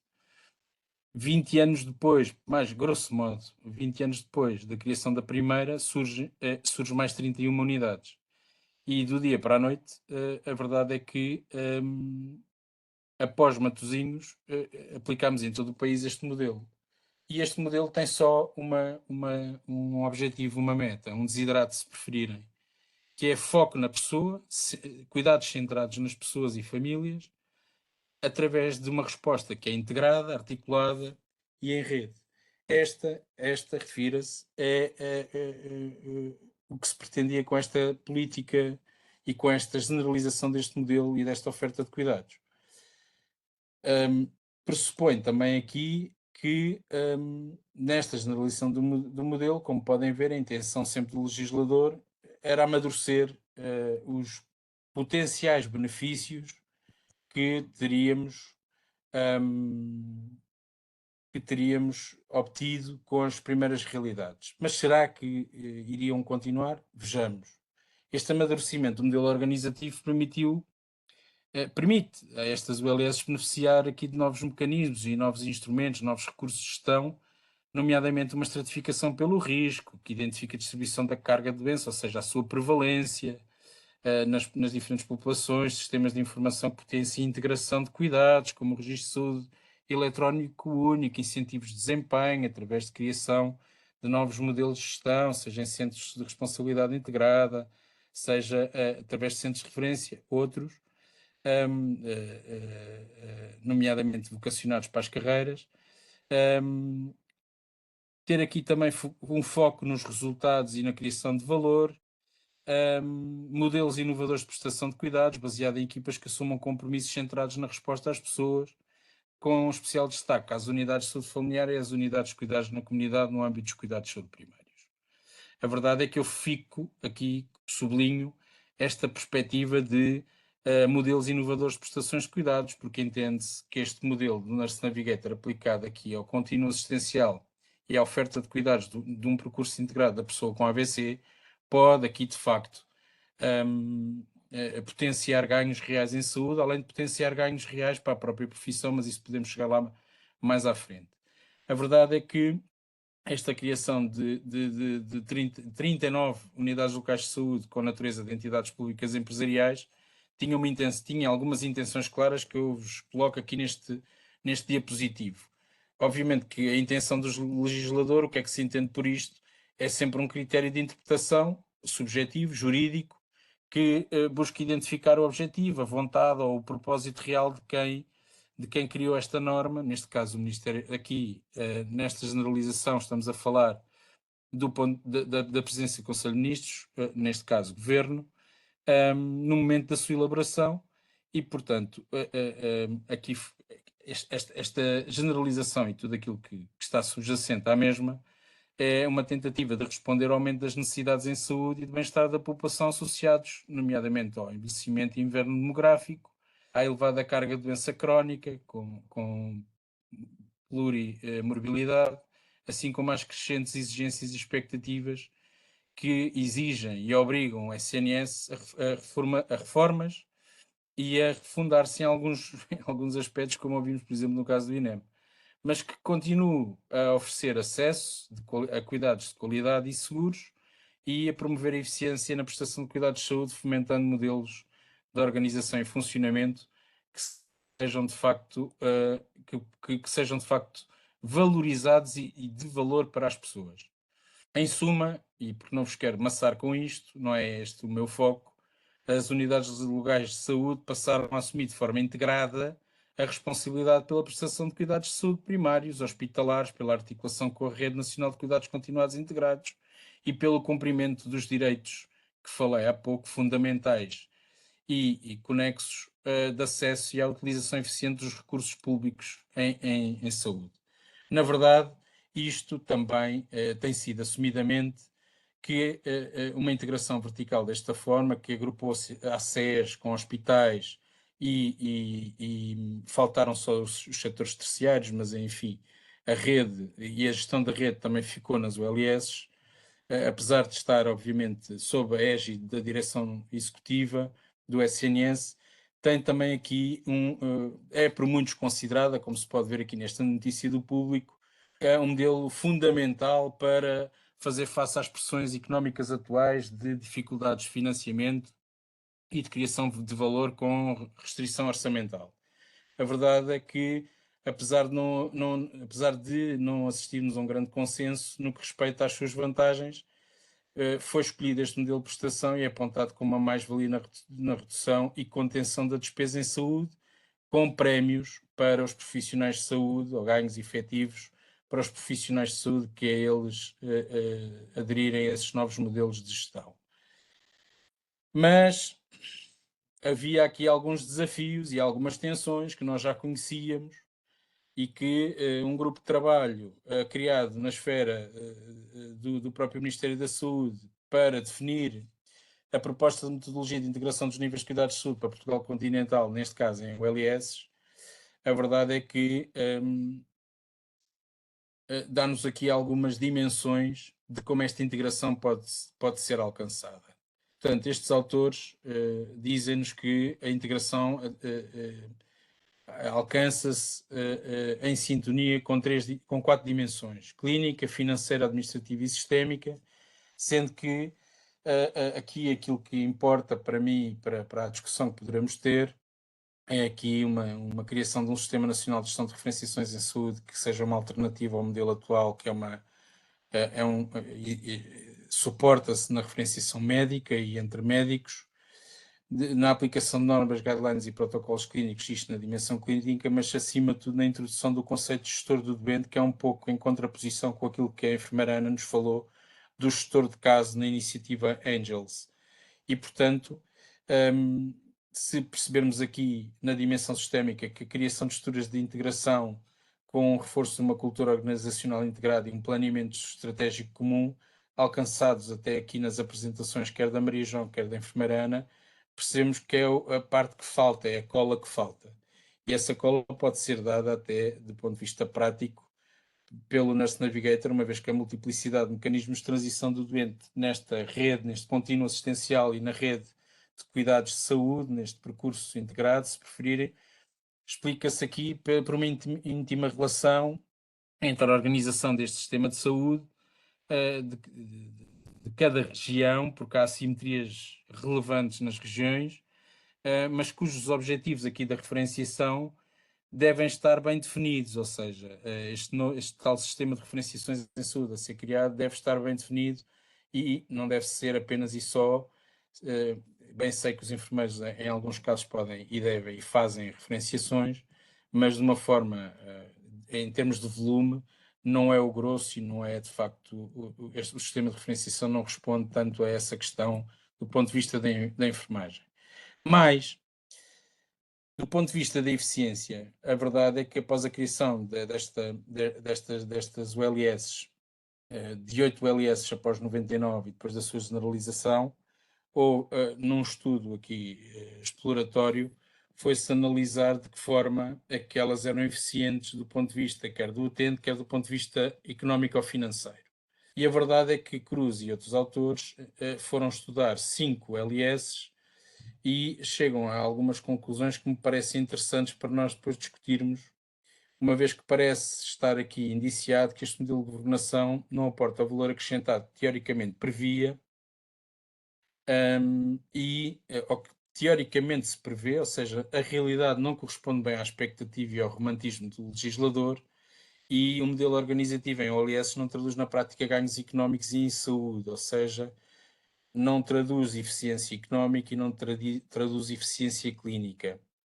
Portanto, juntar centros de saúde e hospitais e demais organizações numa OLS poderá não ser assim tão vantajoso como o legislador prevê. A verdade é que, do ponto de vista prático, parece estar aqui indiciado, através das conclusões deste estudo, a sugestão de que atenção e uma eventual sugestão de tensões entre os potenciais benefícios apontados e os resultados obtidos. Até porque, se pensarmos bem nas conclusões a que estes autores chegaram, podemos facilmente ter essa sugestão, embora penso que poderá ser um pouco mais consolidada essa noção com o que eu vou dizer à frente, mas pensar sempre que a integração dos dois níveis de cuidados de saúde nestas 5 LS não tiveram grande expressão na redução do tempo de internamento, na redução do tempo médio de espera para as cirurgias programadas ao abrigo do programa CIGIC, e, portanto, há aqui uma necessidade de maior integração e interligação entre os profissionais dos diferentes níveis de cuidados, tendo então um melhor acompanhamento e monitorização do estado de saúde dos utentes e das pessoas que nos procuram. Eu continuo aqui a carregar nesta coisa que vocês podem ver em casa. Dizer-vos também que a entidade reguladora sobre este mesmo tema, 3 anos mais tarde, diz-nos que, ou aponta-nos aqui alguns dados que eu considerei interessante trazer aqui para a nossa discussão sobre isto. As ULS integravam 1.615 unidades de cuidados de saúde primários, e aqui coloquei entre parênteses porque eles só calcularam os CSPs e os SFs, não tiveram em atenção os CCs, e 93 unidades hospitalares. Totalizando, em termos de força de trabalho, nos cuidados de saúde primários, mais uma vez entre parênteses, os CSPs e os SFs, em 24. 7.489 médicos para 6.609 enfermeiros, e nos cuidados de saúde hospitalares 23.623 médicos para 38.223 enfermeiros neste setor. Ou seja, em média, entre as várias ULS, cada ULS em média dispunha de 41 unidades de cuidados de saúde primários e 2 hospitais, mas a verdade é que coexistem assimetrias relevantes, porque em várias ULS do litoral português existem necessidades em saúde de nível médio ou baixo, mas coexistem com rácios elevados de médicos e enfermeiros, por exemplo, por 1000 habitantes, em contraste com aquela realidade que falou a Ana de uma ULS do interior, por exemplo, do Alto Alentejo e Nordeste, combinarem-se níveis elevados de necessidades em saúde com rácios de médicos e de enfermeiros baixos, ou abaixo da média nacional. Curiosamente, acho que só o LS do Algarve é que apresentou quer necessidades de saúde altas, quer rácios baixos de profissionais, ou seja, é um paradigma a estudar. É uma realidade a estudar por uma questão de paradigmática. Em contrapartida, várias ULS do interior e em territórios periféricos, mais de 40% da população reside em concelhos com um baixo nível de acesso. Portanto, o país não está previsto nas legislações, o país é simétrico, e se calhar quando reformamos temos de ter aqui em atenção, enquanto enfermeiros que organizamos, planeamos e facilitamos a organização e funcionamento destas estruturas, convém termos isso em noção também para percebermos que as respostas que criamos se estão ou não estão em linha com estas filosofias legislativas ou com esta intenção legisladora, mas também com aquilo que é a melhor resposta e o valor que os cuidados da enfermagem, os cuidados em saúde que prestamos, originam na vida das pessoas. Repare-se também que a entidade reguladora da saúde, adicionalmente, diz-nos que as ULS aumentaram tempos máximos de resposta garantidos, quer em cirurgias programadas, quer em consultas, em primeiras consultas hospitalares, e, curiosamente, do ponto de vista das pessoas, as reclamações destas novas unidades locais de saúde, ao fim de um ano, reportavam temas e constrangimentos que eram equivalentes àquilo que era a experiência dos utentes nas anteriores ULS. Portanto, também esta nova generalização, esta nova intenção, este novo impulso reformista não trouxe grande valor, pelo menos naquilo que é a satisfação autopercebida das pessoas, uma vez que as suas reclamações, do ponto de vista do foco, não têm alterações significativas e são muito em sintonia com aquilo que estavam a experienciar com o modelo anterior. Apesar de existirem bons exemplos, a verdade é que ainda existe muita vulnerabilidade e, nesse sentido, muito campo de ação para os enfermeiros poderem atuar naquilo que é a otimização dos cuidados. Deixo-vos também aqui do ponto de vista rácio médio de enfermeiros por médico, de 2,38, com uma variação entre 1,58 na ULS de Loures Odivelas e 4,85 no Baixo Alentejo. O que é que isto nos quer dizer? Que se há um excesso de medicalização mais próximo de Lisboa, a verdade é que no Baixo Alentejo há aqui mais enfermeiros do que médicos e, portanto, diria eu que há aqui também a oportunidade para que estes enfermeiros assumam naquilo que é a organização e funcionamento destes serviços de saúde uma responsabilidade em linha com aquilo que é o seu padrão ético-deontológico, mas também uma responsabilidade de se assumirem como pivôs na vida das pessoas, nos locais onde elas vivem, trabalham ou estudam, no sentido em que é aí que a promoção da saúde e a prevenção da doença pode atuar. O RADIS, enquanto relatório de avaliação de desempenho e impacto do sistema de saúde, diz que 1/3 dos doentes admite sentir-se perdido no acesso e na marcação de consultas, com graves dificuldades de navegação no sistema de saúde português e no Serviço Nacional de Saúde, com mais de metade dos doentes a admitir sentir-se perdido no sistema de saúde, com uma má experiência enquanto participantes no acesso. Aqui destacar-vos que o papel do navegador, do enfermeiro navegador ou do nurse navigator, podia aqui ajudar a este tipo de redução deste tipo de percentagem. Vamos perceber porquê, uma vez que quase 1/3 destes doentes refere sentir-se perdido no sistema de saúde, isto quer dizer com muita dificuldade e com barreiras no acesso. Sobressai-se aqui, e não são meras marcações de consultas, atenção, é não ter uma referência, é ligar para um número que nos dão num site ou numa lista, já não se usa muito a lista telefónica, mas pelo menos em sites ou em entidades oficiais do governo, e não conseguirmos de facto aceder a alguém que nos atenda um mero telefone. Portanto, as pessoas este RADIS diz-nos isso mesmo. Parando aqui, e em suma, dificuldades de navegação da pessoa no sistema, o sistema, do ponto de vista da legislação, está bem montado, focado nas pessoas, nos seus problemas, mas depois a realidade ultrapassa em muita expectativa pela negativa e, portanto, convém aqui atuar. Atuar principalmente nestas situações e nestes problemas de saúde que são de elevada magnitude e que causam elevados índices de morbilidade e de mortalidade nas pessoas. O moderador deste webinar começou por dizer isso mesmo: 1 em cada 4 vai sofrer um AVC. 1 em cada 4 de nós. O que quer dizer que neste webinar, se somos 1000, é só fazer as contas como o António Guterres fez em relação ao PIB. É um problema de saúde de elevada magnitude e uma emergência médica major. Como já vos disse, aqui é uma das 3 principais causas de morte evitáveis em Portugal e de incapacidade permanente.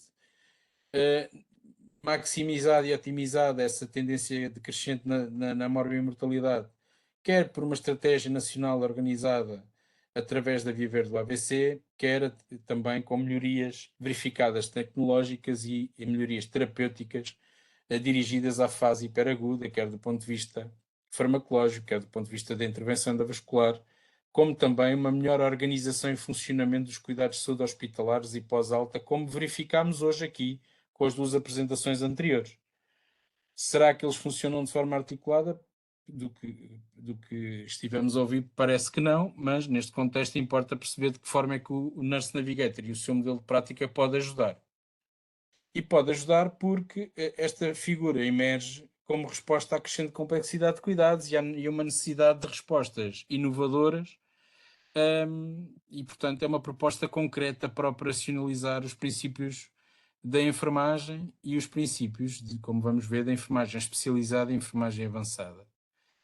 O primeiro programa iniciou-se em 1990 numa região, num distrito de Nova Iorque, num hospital de Harlem, impulsionado por um médico chamado Harold Freeman, que, do ponto de vista prático, criou um programa original, uma vez que verificava que algumas franjas vulneráveis da população nova-iorquina tinham menor acesso a cuidados de saúde na área da oncologia e chegavam aos tratamentos mais atrasados do que seria desejável por dificuldades e barreiras nesse acesso.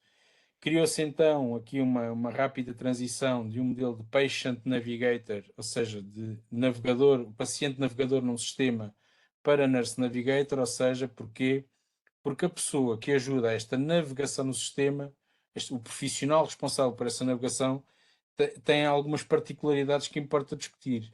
Não só particularidades e requisitos clínicos, mas também, acima de tudo, requisitos de conhecimentos de como o sistema funciona, mas também de relação, uma vez que existe uma proximidade fortíssima entre este profissional, este enfermeiro navegador, e a pessoa e a sua família. Portanto, não só deve de ter aqui um conhecimento clínico aprofundado, como é fundamental para a educação e capacitação da pessoa. Como perceberam por esta pequena história de como começou nos Estados Unidos, ele rapidamente depois se generalizou, quer nos Estados Unidos, quer fora dele, nomeadamente a Austrália e também cá em Portugal. Mas aquilo que importa perceber é que existe uma conexão fortíssima, uma ligação umbilical deste modelo de prática com a área da oncologia. Mas será que podemos ter este modelo de prática, então, noutras áreas de complexidade e de vulnerabilidade e de doença crónica? Parece que sim, e este plano para a Europa, o Stroke Action Plan for Europe, de 18 a 2030, refere-se mesmo que existe a criação de um enfermeiro de referência, navegador ou coordenador, ou Stroke Coordinator, no fundo, com funções de gestão de todo o contínuo assistencial, de gestão da pessoa e da sua experiência enquanto utente e doente, mas também de toda a prestação de cuidados a esta pessoa com AVC, é uma necessidade premente, embora ainda sem grande ancoragem a um nível de evidência robusto. Ou seja, isto quer dizer o quê? Que é precisamente em cenários de elevada complexidade e vulnerabilidade clínica, como o do AVC, seja isquémico ou hemorrágico, mas aqui em concreto é do isquémico, que tem vindo a verificar-se a emergência deste modelo de prática clínica do enfermeiro. O sucesso do programa original de Harlem impulsionou uma rápida transição para este modelo de Nurse Navigator, embora ainda persistam modelos de Patient Navigator ancorados em outros perfis profissionais, como psicólogos, assistentes sociais ou outros, e também existem estruturas de navegação ancorados em equipas. E a verdade é que o Nurse Navigator, apesar de ser transversal a todo o sistema de saúde, tem vindo a ancorar este modelo de prática num trabalho multidisciplinar, não só com diferentes equipas, mas também com uma equipa de navegação que gera estes percursos assistenciais e estas transições entre níveis de cuidados. De que forma e que formas é que áreas, que domínios, que requisitos é que se revelam, que a evidência revela como possíveis soluções para aquilo que nos foi apresentado, quer pela enfermeira Ana, quer pela enfermeira Maria João, para que exista uma figura que una e que cole estes níveis de cuidados. A verdade é que os Nurse Navigator melhoram significativamente os resultados da pessoa e família, é isso que a evidência nos traz, não só na área da oncologia, mas também de outras patologias. Porquê? Porque permitem atuar como facilitadores de acesso a cuidados de transições no sistema de saúde, no serviço de saúde, e permitem também facilitar percursos clínicos assistenciais no contínuo assistencial dessa pessoa, seja do início do sintoma à transição para casa, ao acompanhamento crónico do sobrevivente do AVC, focando-se na redução de barreiras ao acesso a cuidados, na coordenação desses cuidados e no apoio à pessoa e família próximo, através de um cuidado centrado nas suas necessidades e de acordo com o projeto de vida que essa pessoa quer levar para si. É assim uma figura que, na minha opinião, surge com uma centralidade e é uma figura, no fundo, pivô de uma possível resposta transversal a todo o sistema de saúde. A verdade é que os impactos desta melhoria de eficiência clínica são visíveis através de redução de tempos críticos para diagnóstico e tratamento, através da facilitação do acesso a cuidados, sejam de enfermagem ou outros, melhoria da qualidade e segurança dos cuidados, sendo que este impacto real de criação de valor nesta cadeia de assistencial acelera os processos de transição e acelera os processos de adaptação das pessoas a uma situação que tende à cronicidade. Em casos de pessoas em situação de doença neoplásica, a verdade é que os estudos consultados, e eu vou-vos deixar toda essa bibliografia, basta enviarem-me um mail que eu envio a apresentação e a bibliografia, demonstraram reduções no tempo de espera, por exemplo, para cirurgia, só pelo facto de haver um Nurse Navigator de 59 para 48 dias. E para início de terapia sistémica, idem. Isto quer dizer que esta facilidade de acesso pode, aqui no caso do AVC, reduzir tempos de início de sintomas, agulha, tempos de início de sintomas, imagem e tratamento definitivo, reduz esses tempos críticos, facilita o acesso a cuidados, uma vez que pode, obviamente, coordenar toda essa parte, e aqui esta facilitação do acesso a cuidados complexos e reduzindo a vulnerabilidade destas pessoas, agilizam, no fundo, a oferta de cuidados, mas, acima de tudo, agilizam o marca-passo e o andamento dos cuidados e da pessoa nesse fecho terapêutico. E isso é muito relevante e é isso que nós conseguimos obter, sintetizar daquilo que é a evidência disponível. Isso sempre com graus de humanização de cuidados e de percepção de segurança, de autopercepção de segurança das pessoas, com níveis de satisfação muito elevados. Repare-se que a verdade é que estes Nurse Navigators acabam por ter mais tempo para dedicar à percepção e para a avaliação de como é que a pessoa e a sua família estão a responder àquela transição de saúde-doença e como é que estão a decorrer os seus cuidados. E, portanto, tem ali uma pessoa de referência que está próximo e que tem tempo para ouvir as suas dúvidas, angústias e inquietações, mas que, ao mesmo tempo, faz uma gestão do processo de transição e da continuidade de cuidados, desde o primeiro momento, que prepara a alta, porque conhece em profundidade todas as idiosincrasias e necessidades da pessoa, como as circunstâncias de vida, conhece quem pode cuidar, promovendo aqui a união, a cola, a tal evita e mitiga de alguma forma a desfragmentação de cuidados que nós vamos vendo. Entrei na urgência, sou identificado como via verde, vou à imagiologia, volto para a unidade, depois vou para a enfermaria, ou seja, e depois só aí começamos a referenciação para a rede nacional ou para a reabilitação numa UCC, por exemplo, através da equipa de cuidados continuados ou para um programa de reabilitação num privado, seja o que for, há aqui tempos que, por exemplo, nós vimos que nas ULS estavam aumentados, como o tempo de internamento e a demora média, que o Nurse Navigator ajuda a diminuir com satisfação e com cuidados baseados na evidência, mas acima de tudo com cuidados humanos e centrados naquilo que são as necessidades. Aqui a preparação para a alta é crucial no modelo deste enfermeiro, no modelo prático deste enfermeiro, através da coordenação da transição do hospital para domicílio, hospital, outra instituição, ou mesmo dentro do próprio hospital, uma vez que ele mantém-se na gestão de todo o percurso e é um elemento de referência para todas as equipas, é no fundo o farol que se pode utilizar do ponto de vista prático do colega da UCC que pode utilizar, porque tem aquela pessoa de referência no hospital com quem falar e que esteve com conexão a estes cuidados. Portanto, reduz as readmissões com impacto que se sente no sistema de saúde e nos seus custos, nomeadamente por redução das hospitalizações, é menor tempo de internamento, portanto, com tudo o que isso dá de ganhos à pessoa, à família, ao próprio sistema de saúde, mas principalmente é a oportunidade e tempo que a pessoa não tem ali perdido e está em casa, junto de onde cresceu, viveu, onde tem todos os seus recursos e pode, de facto, ter uma melhor transição para casa, e elimina barreiras, uma vez que sejam financeiras, logísticas ou de literacia, uma vez que esta preparação para a alta começa logo ao início.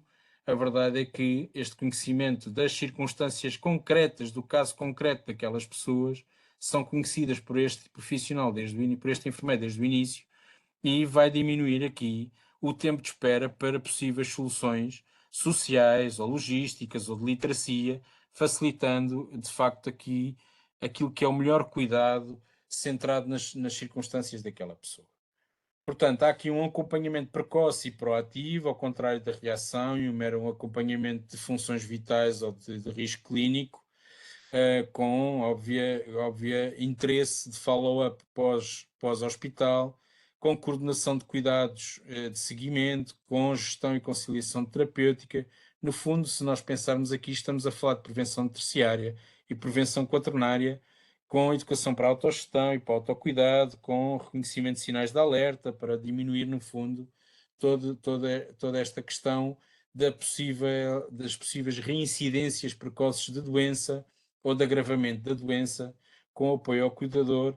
E, portanto, toda esta evidência na área da oncologia e também na área de algumas doenças crónicas esta evidência demonstra que esta equipa de enfermeiros navegadores está associada a uma menor taxa de eventos adversos já pós-alta, mas também no próprio hospital, e, portanto, a casos de menor gravidade com melhor outcome e melhor desfecho para os doentes. Para terem uma ideia, pessoas com AVC tratadas com trombólise e que foram sujeitas a uma implementação de um programa de navegação, a probabilidade de readmissão nesse hospital, só pelo facto de terem uma gestão de todo o processo de transição e continuidade de cuidados por um Nurse Navigator, está em 67,6% a menos de voltarem a ser readmitidos só por esta alteração na organização e funcionamento dos serviços. Depois, como nós vimos, é uma salvaguarda da autodeterminação e autonomia da pessoa, não só através da promoção e proteção da saúde, através dos tais cuidados centrados na pessoa, nas suas próprias circunstâncias, nos seus ambientes, sendo muitas vezes essa decisão, tanto quanto possível, na pessoa com AVC, com cognição ainda mantida, partilhada quer com ele, quer com o cuidador, ou com os cuidadores e com a família.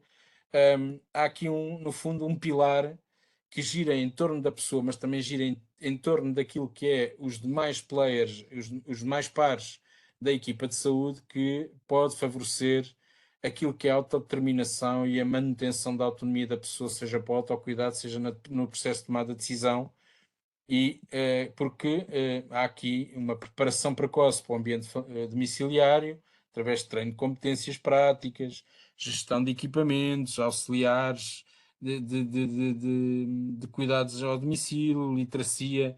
Auxiliares ao domicílio, entenda-se, não são recursos humanos, é auxiliares, equipamentos, auxiliares técnicos, a própria literacia em saúde e o reconhecimento de sinais de alerta, gestão como eu vos disse, da medicação e da capacitação dos próprios cuidadores, em articulação com os cuidados de saúde primários e com todas estas estruturas, obviamente, porque lá está, é um pivô naquilo que vamos ver a seguir, que é a liderança clínica. E aqui haveria muito para dizer, mas eu acho que já vou muito à frente, corrija-me, enfermeiro Pedro, se assim for, se assim não for, porque aqui havia muito para dizer, porque a liderança clínica é aquilo que a excelência e a liderança clínica é, no fundo, o substrato deste modelo de prática. Não só porque promove a monitorização e melhoria da qualidade assistencial, quer em cuidados de saúde, quer em cuidados de enfermagem.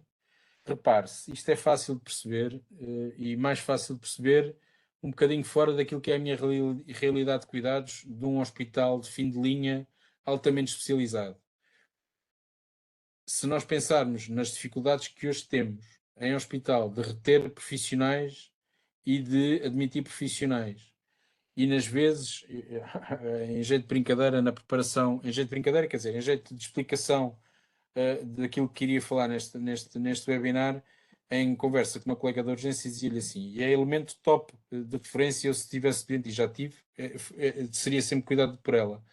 A verdade é que quando eu lhe pergunto assim, quantas vezes é que procedeste à administração de trombólise ou à avaliação durante a administração de trombólise ou pós-trombólise, monitorização do doente, cuidados àquela pessoa, ela diz-me muito poucas vezes para um hospital de fim de linha. Isto quer dizer o quê? Quer dizer que tem que existir alguém que faça isto que aqui está em baixo, de mentoria e capacitação das equipas, e com eles trabalhe, traduzindo, retirando síntese e disseminando conhecimento científico, quer através de formações on-job, ou seja, durante a prestação de cuidados, quer fora da prestação de cuidados em simulação. Sendo certo que interpares e nos seios das equipas multidisciplinares isto tem evidência de elevada qualidade no que diz respeito aos meus resultados em saúde. Otimiza por esta forma também planos de cuidados e fluxos de trabalho, mas exige competências específicas acrescidas que podemos discutir qual é o... Eu não gosto de discutir quem é o profissional, qual é o enfermeiro mais adequado a este perfil, gosto de discutir quais são as competências aqui acrescidas que temos que ter. Porque repare-se, qualquer especialista poderia aqui englobar-se, uma vez que estamos todos obrigados à prática baseada na evidência e produtora de evidência, mas convém perceber aqui que competências são estas, sendo certo que penso já ter sido suficientemente claro e nítido naquilo que me parece ser uma ancoragem deste modelo de prática avançada a implementar-se, tal como eu estou aqui a tentar vender o produto, naquilo que é a enfermagem avançada. Mais do que querermos prescrever, isto é mais enfermagem, estimados colegas. Isto é tudo aquilo que nós sabemos sobre a enfermagem avançada. Prática clínica especializada e avançada, liderança, educação e investigação. E, portanto, mais do que querer prescrever, se calhar temos é que ajudar as ULS a integrar, de facto, os cuidados de forma adequada. Será viável? Nurse Navigator ou gestor de casos? Eis a questão. Possíveis barreiras é que temos este modelo prático, afirmação de uma profissão, e será que esta perspectiva de uma enfermagem avançada se consegue através e favorecendo a afirmação de uma profissão autónoma regulada? Deixo isso tudo para discussão. Muito obrigado, acho que já expandi muito o meu tempo, já me estão a chamar a atenção e, portanto, eu ficaria aqui muito tempo a falar convosco. Acho que não é esse o objetivo. Deixo aqui as referências, são muitas, por isso é que vos digo. Peçam por e-mail, miguel.correia@ordemfirmeiros.pt e...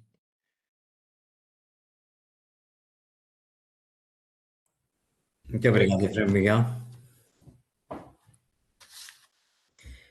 E abrimos agora, portanto, um pouco espaço de tempos, portanto, algumas questões aqui que vamos lançar aos palestrantes.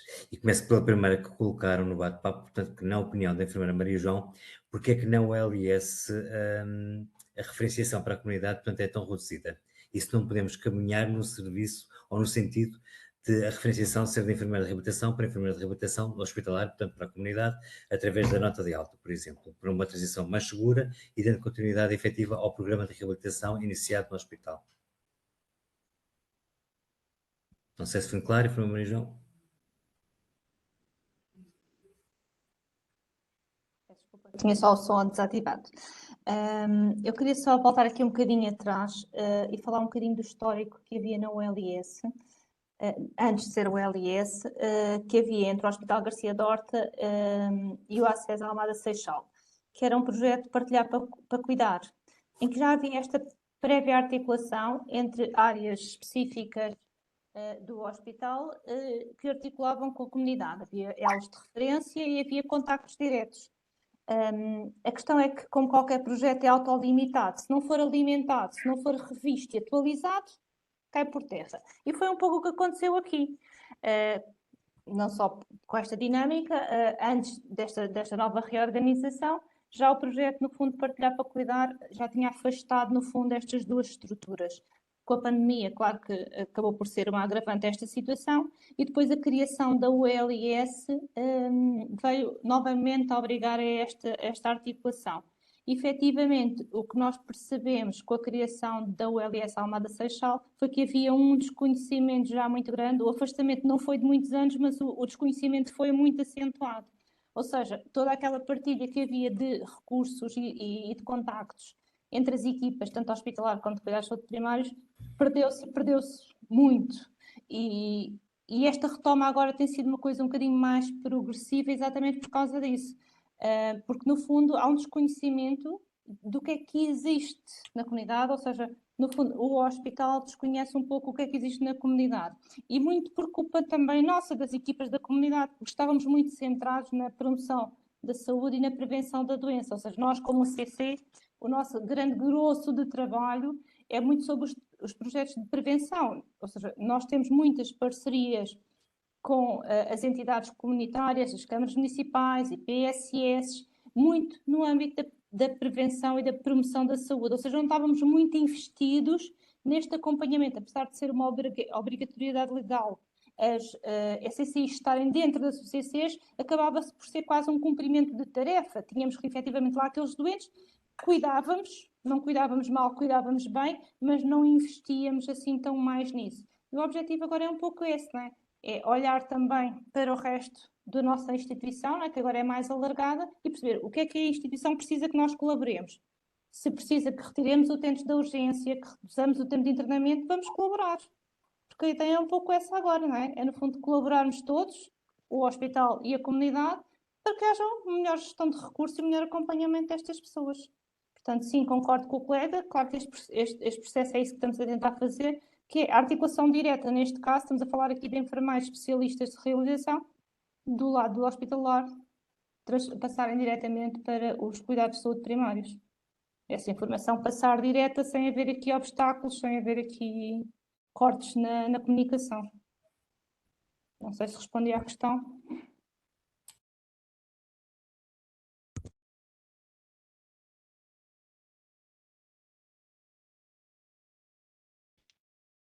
Estás sem microfone, Pedro. Estás sem micro. Ok, obrigado, Miguel. Tinha aqui uma questão para a Filipa, para a enfermeira Filipa e Maria João. De que forma é que as lideranças podem promover uma articulação, portanto, mais eficaz entre os diferentes níveis, portanto, de cuidados? Eu posso tentar responder. Bem, na verdade, e do lado do hospital, obrigado ao Miguel que conseguiu ou tentou colar aqui estes dois lados da ponte. Eu considero-me quase como uma ponte com duas margens, mas que ainda assim falta estrada. E esta estrada que falta construir, eu creio que se possa dever muito àquilo que são os sistemas de comunicação, os sistemas de informação. As ULS, na sua ideia inicial de construção, pressupunham uma organização e uma interligação entre os cuidados de saúde primários e os cuidados hospitalares. Mas, na verdade, esta comunicação não existe, porque não temos sistemas de comunicação, inclusivamente internamente no hospital, existe uma enorme interoperabilidade dos sistemas, porque temos vários, e que não se cruzam entre si. Portanto, difícil também cruzar essa informação com o exterior e vice-versa. Creio que uma das principais condições seria esta para conseguíssemos melhorar aqui a informação que é transmitida. Muitos têm tentado neste sentido, através das cartas de alta, das referenciações, dos contactos telefónicos. A verdade é que há sempre aqui quebra de informação e não há um registro contínuo de toda a informação agregada num só sítio, num só local. Naturalmente aqui as lideranças e sobretudo as lideranças organizativas têm aqui um impacto importante porque podem ser de alguma forma impulsionadoras para resolver ou mitigar este problema que é sentido e eu creio que será sentido também do lado dos cuidados de saúde primários, porque da mesma forma eles também não conseguem comunicar connosco. E há aqui uma perda enormíssima de informação e há uma quebra de sistema que é brutal quando se fala em unidades locais de saúde. Portanto, nós já somos uma unidade com bastante tempo, já temos histórico, e este não é um problema novo, de todo, e as novas unidades estão com um problema que já persiste. Portanto, se calhar podemos tentar pensar em melhorar os sistemas de comunicação, os canais de comunicação, daquilo que é escrito e daquilo que acompanha o processo clínico do doente e o seu percurso desde a comunidade ao hospital e vice-versa. Não sei se consegui responder ou ajudar naquilo que era a dúvida. Sim, penso que sim. Eu vou no sentido do que a Ana acabou de dizer também, concordo plenamente que os sistemas de informação e o fluxo de informação, desde o internamento até a alta hospitalar, até aos cuidados de saúde primários e vice-versa, dos cuidados hospitalares até ao hospital, ainda não estão muito aliados, estão um bocadinho melhores, mas ainda não estão bem aliados e efetivamente impactam depois no acompanhamento dos utentes, mas eu ia um bocadinho mais à frente, que eu acho que era importante as lideranças começarem a estabelecer projetos transversais, bilaterais, comunidade, hospital, hospital, comunidade, ou seja, projetos em que as equipas se conhecem e participam ativamente para um bem comum, não é? Do utente em primeira linha e depois também da instituição dos seus profissionais, e a participação ativa de todos os profissionais, de todas as estruturas, quer da comunidade, quer do hospital, nas políticas da instituição. E isso eu acho que é muito... Nós vermos-nos representados em determinadas políticas da instituição, eu acho que é fundamental para que sintamos a instituição como nossa também, não é? E que devemos estar um bocadinho mais abertos a participar nestes projetos transversais. Eu acho que é um bocadinho também por aí. Ok, muito obrigado. Faltam 3 minutos para as 23. Tenho uma última pergunta que vou colocar, portanto, ao Miguel. E é um bocadinho uma pergunta provocatória, que o Miguel gosta. Portugal, portanto, é um dos signatários, portanto, do Plano Europeu da Luta contra o AVC. Falta 4 anos para o término do mesmo. E, portanto, a 4 anos do fim deste plano, o que é que falta para aplicarmos este modelo, Miguel? Ou como é que o podemos aplicar? Ou iniciar? Eu vou aqui defender esta dama que vim aqui apresentar-vos, porque eu acho que faltam estas estruturas que acompanhem o doente ao longo da navegação do sistema. Seja no caso do AVC, seja em outras patologias, a integração faz através de, e tu percebeste isso agora claramente agora com estas duas intervenções, quer da enfermeira Ana, quer da enfermeira Maria João. Tu tens de ter integração também de equipas, porque se andarem todos desgarrados a fazer o melhor que sabem, a verdade é que a fragmentação promove piores resultados, apesar de serem projetos que individualmente têm muito valor. Sucede é que depois, no global, naquilo que são os resultados de satisfação das pessoas, de acesso a cuidados em tempo oportuno e de forma adequada, as pessoas sentem-se um bocado perdidas, as pessoas e famílias. E sabemos também, por força daquilo que é a experiência, que não só estas patologias de elevada morbilidade que se casam também muitas vezes com outras, que causam ainda maior vulnerabilidade. E essas vulnerabilidades, a juntar às vezes com níveis de literacia ou socioeconómicos fracos, promovem aquilo que nós sabemos que é a mortalidade evitável, acrescida e prematura. Eu diria que enquanto nós nas ULS não tivermos de facto estruturas de organização que promovam estes circuitos assistenciais integrados das pessoas neste contínuo e que haja claramente definidos circuitos de referenciação, notificação, seja comunidade hospital, hospital comunidade, seja pessoa hospital, não é o número de telefone do médico ou o número de telefone da administrativa das consultas, não. É terem canais abertos disponíveis para que as dúvidas, as inquietações, os anseios, as necessidades de cuidados sejam de facto respondidas em tempo útil às pessoas. O stroke plan também é um pouco isso, é centrar nas circunstâncias das pessoas, onde elas vivem, residem e com quem vivem e onde estudam e trabalham, onde estão internadas, porque pode ser alguém altamente incapacitado, é promover qualidade de vida a possível a estes sobreviventes. A única forma que temos de fazer isto é em comunidade, seja na comunidade da saúde, seja como a enfermeira Ana disse muito bem, na realidade dela, com os diferentes stakeholders, com os diferentes agentes da comunidade, com as diferentes organizações. Fazer isto isoladamente na minha quintinha da unidade de AVCs, vamos manter aquilo que hoje temos, é tratamento de primeira linha para 20% dos AVCs, das pessoas com AVC isquémico e 80% sem tratamento, que ficam em enfermarias de medicina com elevados níveis de incapacidade e elevados níveis de mortalidade. Não entender que a navegação das pessoas neste sistema, que é muito complexo, que envolve muito dinheiro, que envolve um conjunto de profissionais que cada vez mais, apesar de nós apostarmos na diferenciação, são difíceis de reter e muitas vezes não temos os números adequados, com os níveis de alerta suficientes, a qualidade e a segurança fica obviamente comprometida, mas acima de tudo eu sinto que há capacidade, há qualidade e há vida que fica prejudicada por esta pouca ou nenhuma articulação entre cuidados, sendo que este modelo de negócio já existe desde 99. Portanto, vamos lá dentro da enfermagem procurar organizar isto, por favor. Porque hoje são uns, amanhã poderei ser eu. E acho que esgotei o tempo.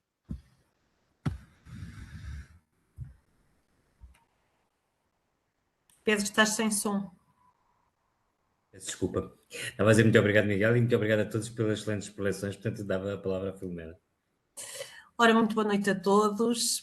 Em nome do Conselho de Enfermagem Regional, permitam mais uma vez agradecer ao Pedro pela fantástica moderação que fez, aos nossos 3 palestrantes por desenvolverem tão bem esta temática. Permitam-me agradecer às nossas colaboradoras, ao nosso apoio logístico que permite que tenhamos estes webinars de uma forma tão bem organizada, à Vera, à Larissa, à nossa jornalista, à Madalena, muito obrigada por estarem sempre disponíveis para nos ajudar neste projeto. Permitam-me deixar uma mensagem sobre o próximo webinar. Ele será no próximo dia 21 de abril, sobre a temática feridas. Será que estamos a fazer o correto? Será que estamos no caminho certo?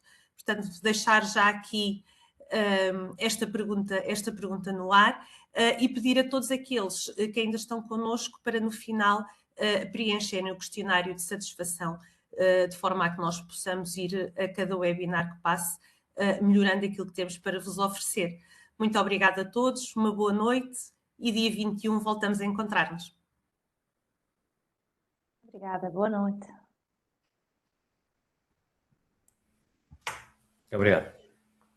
Muito obrigado.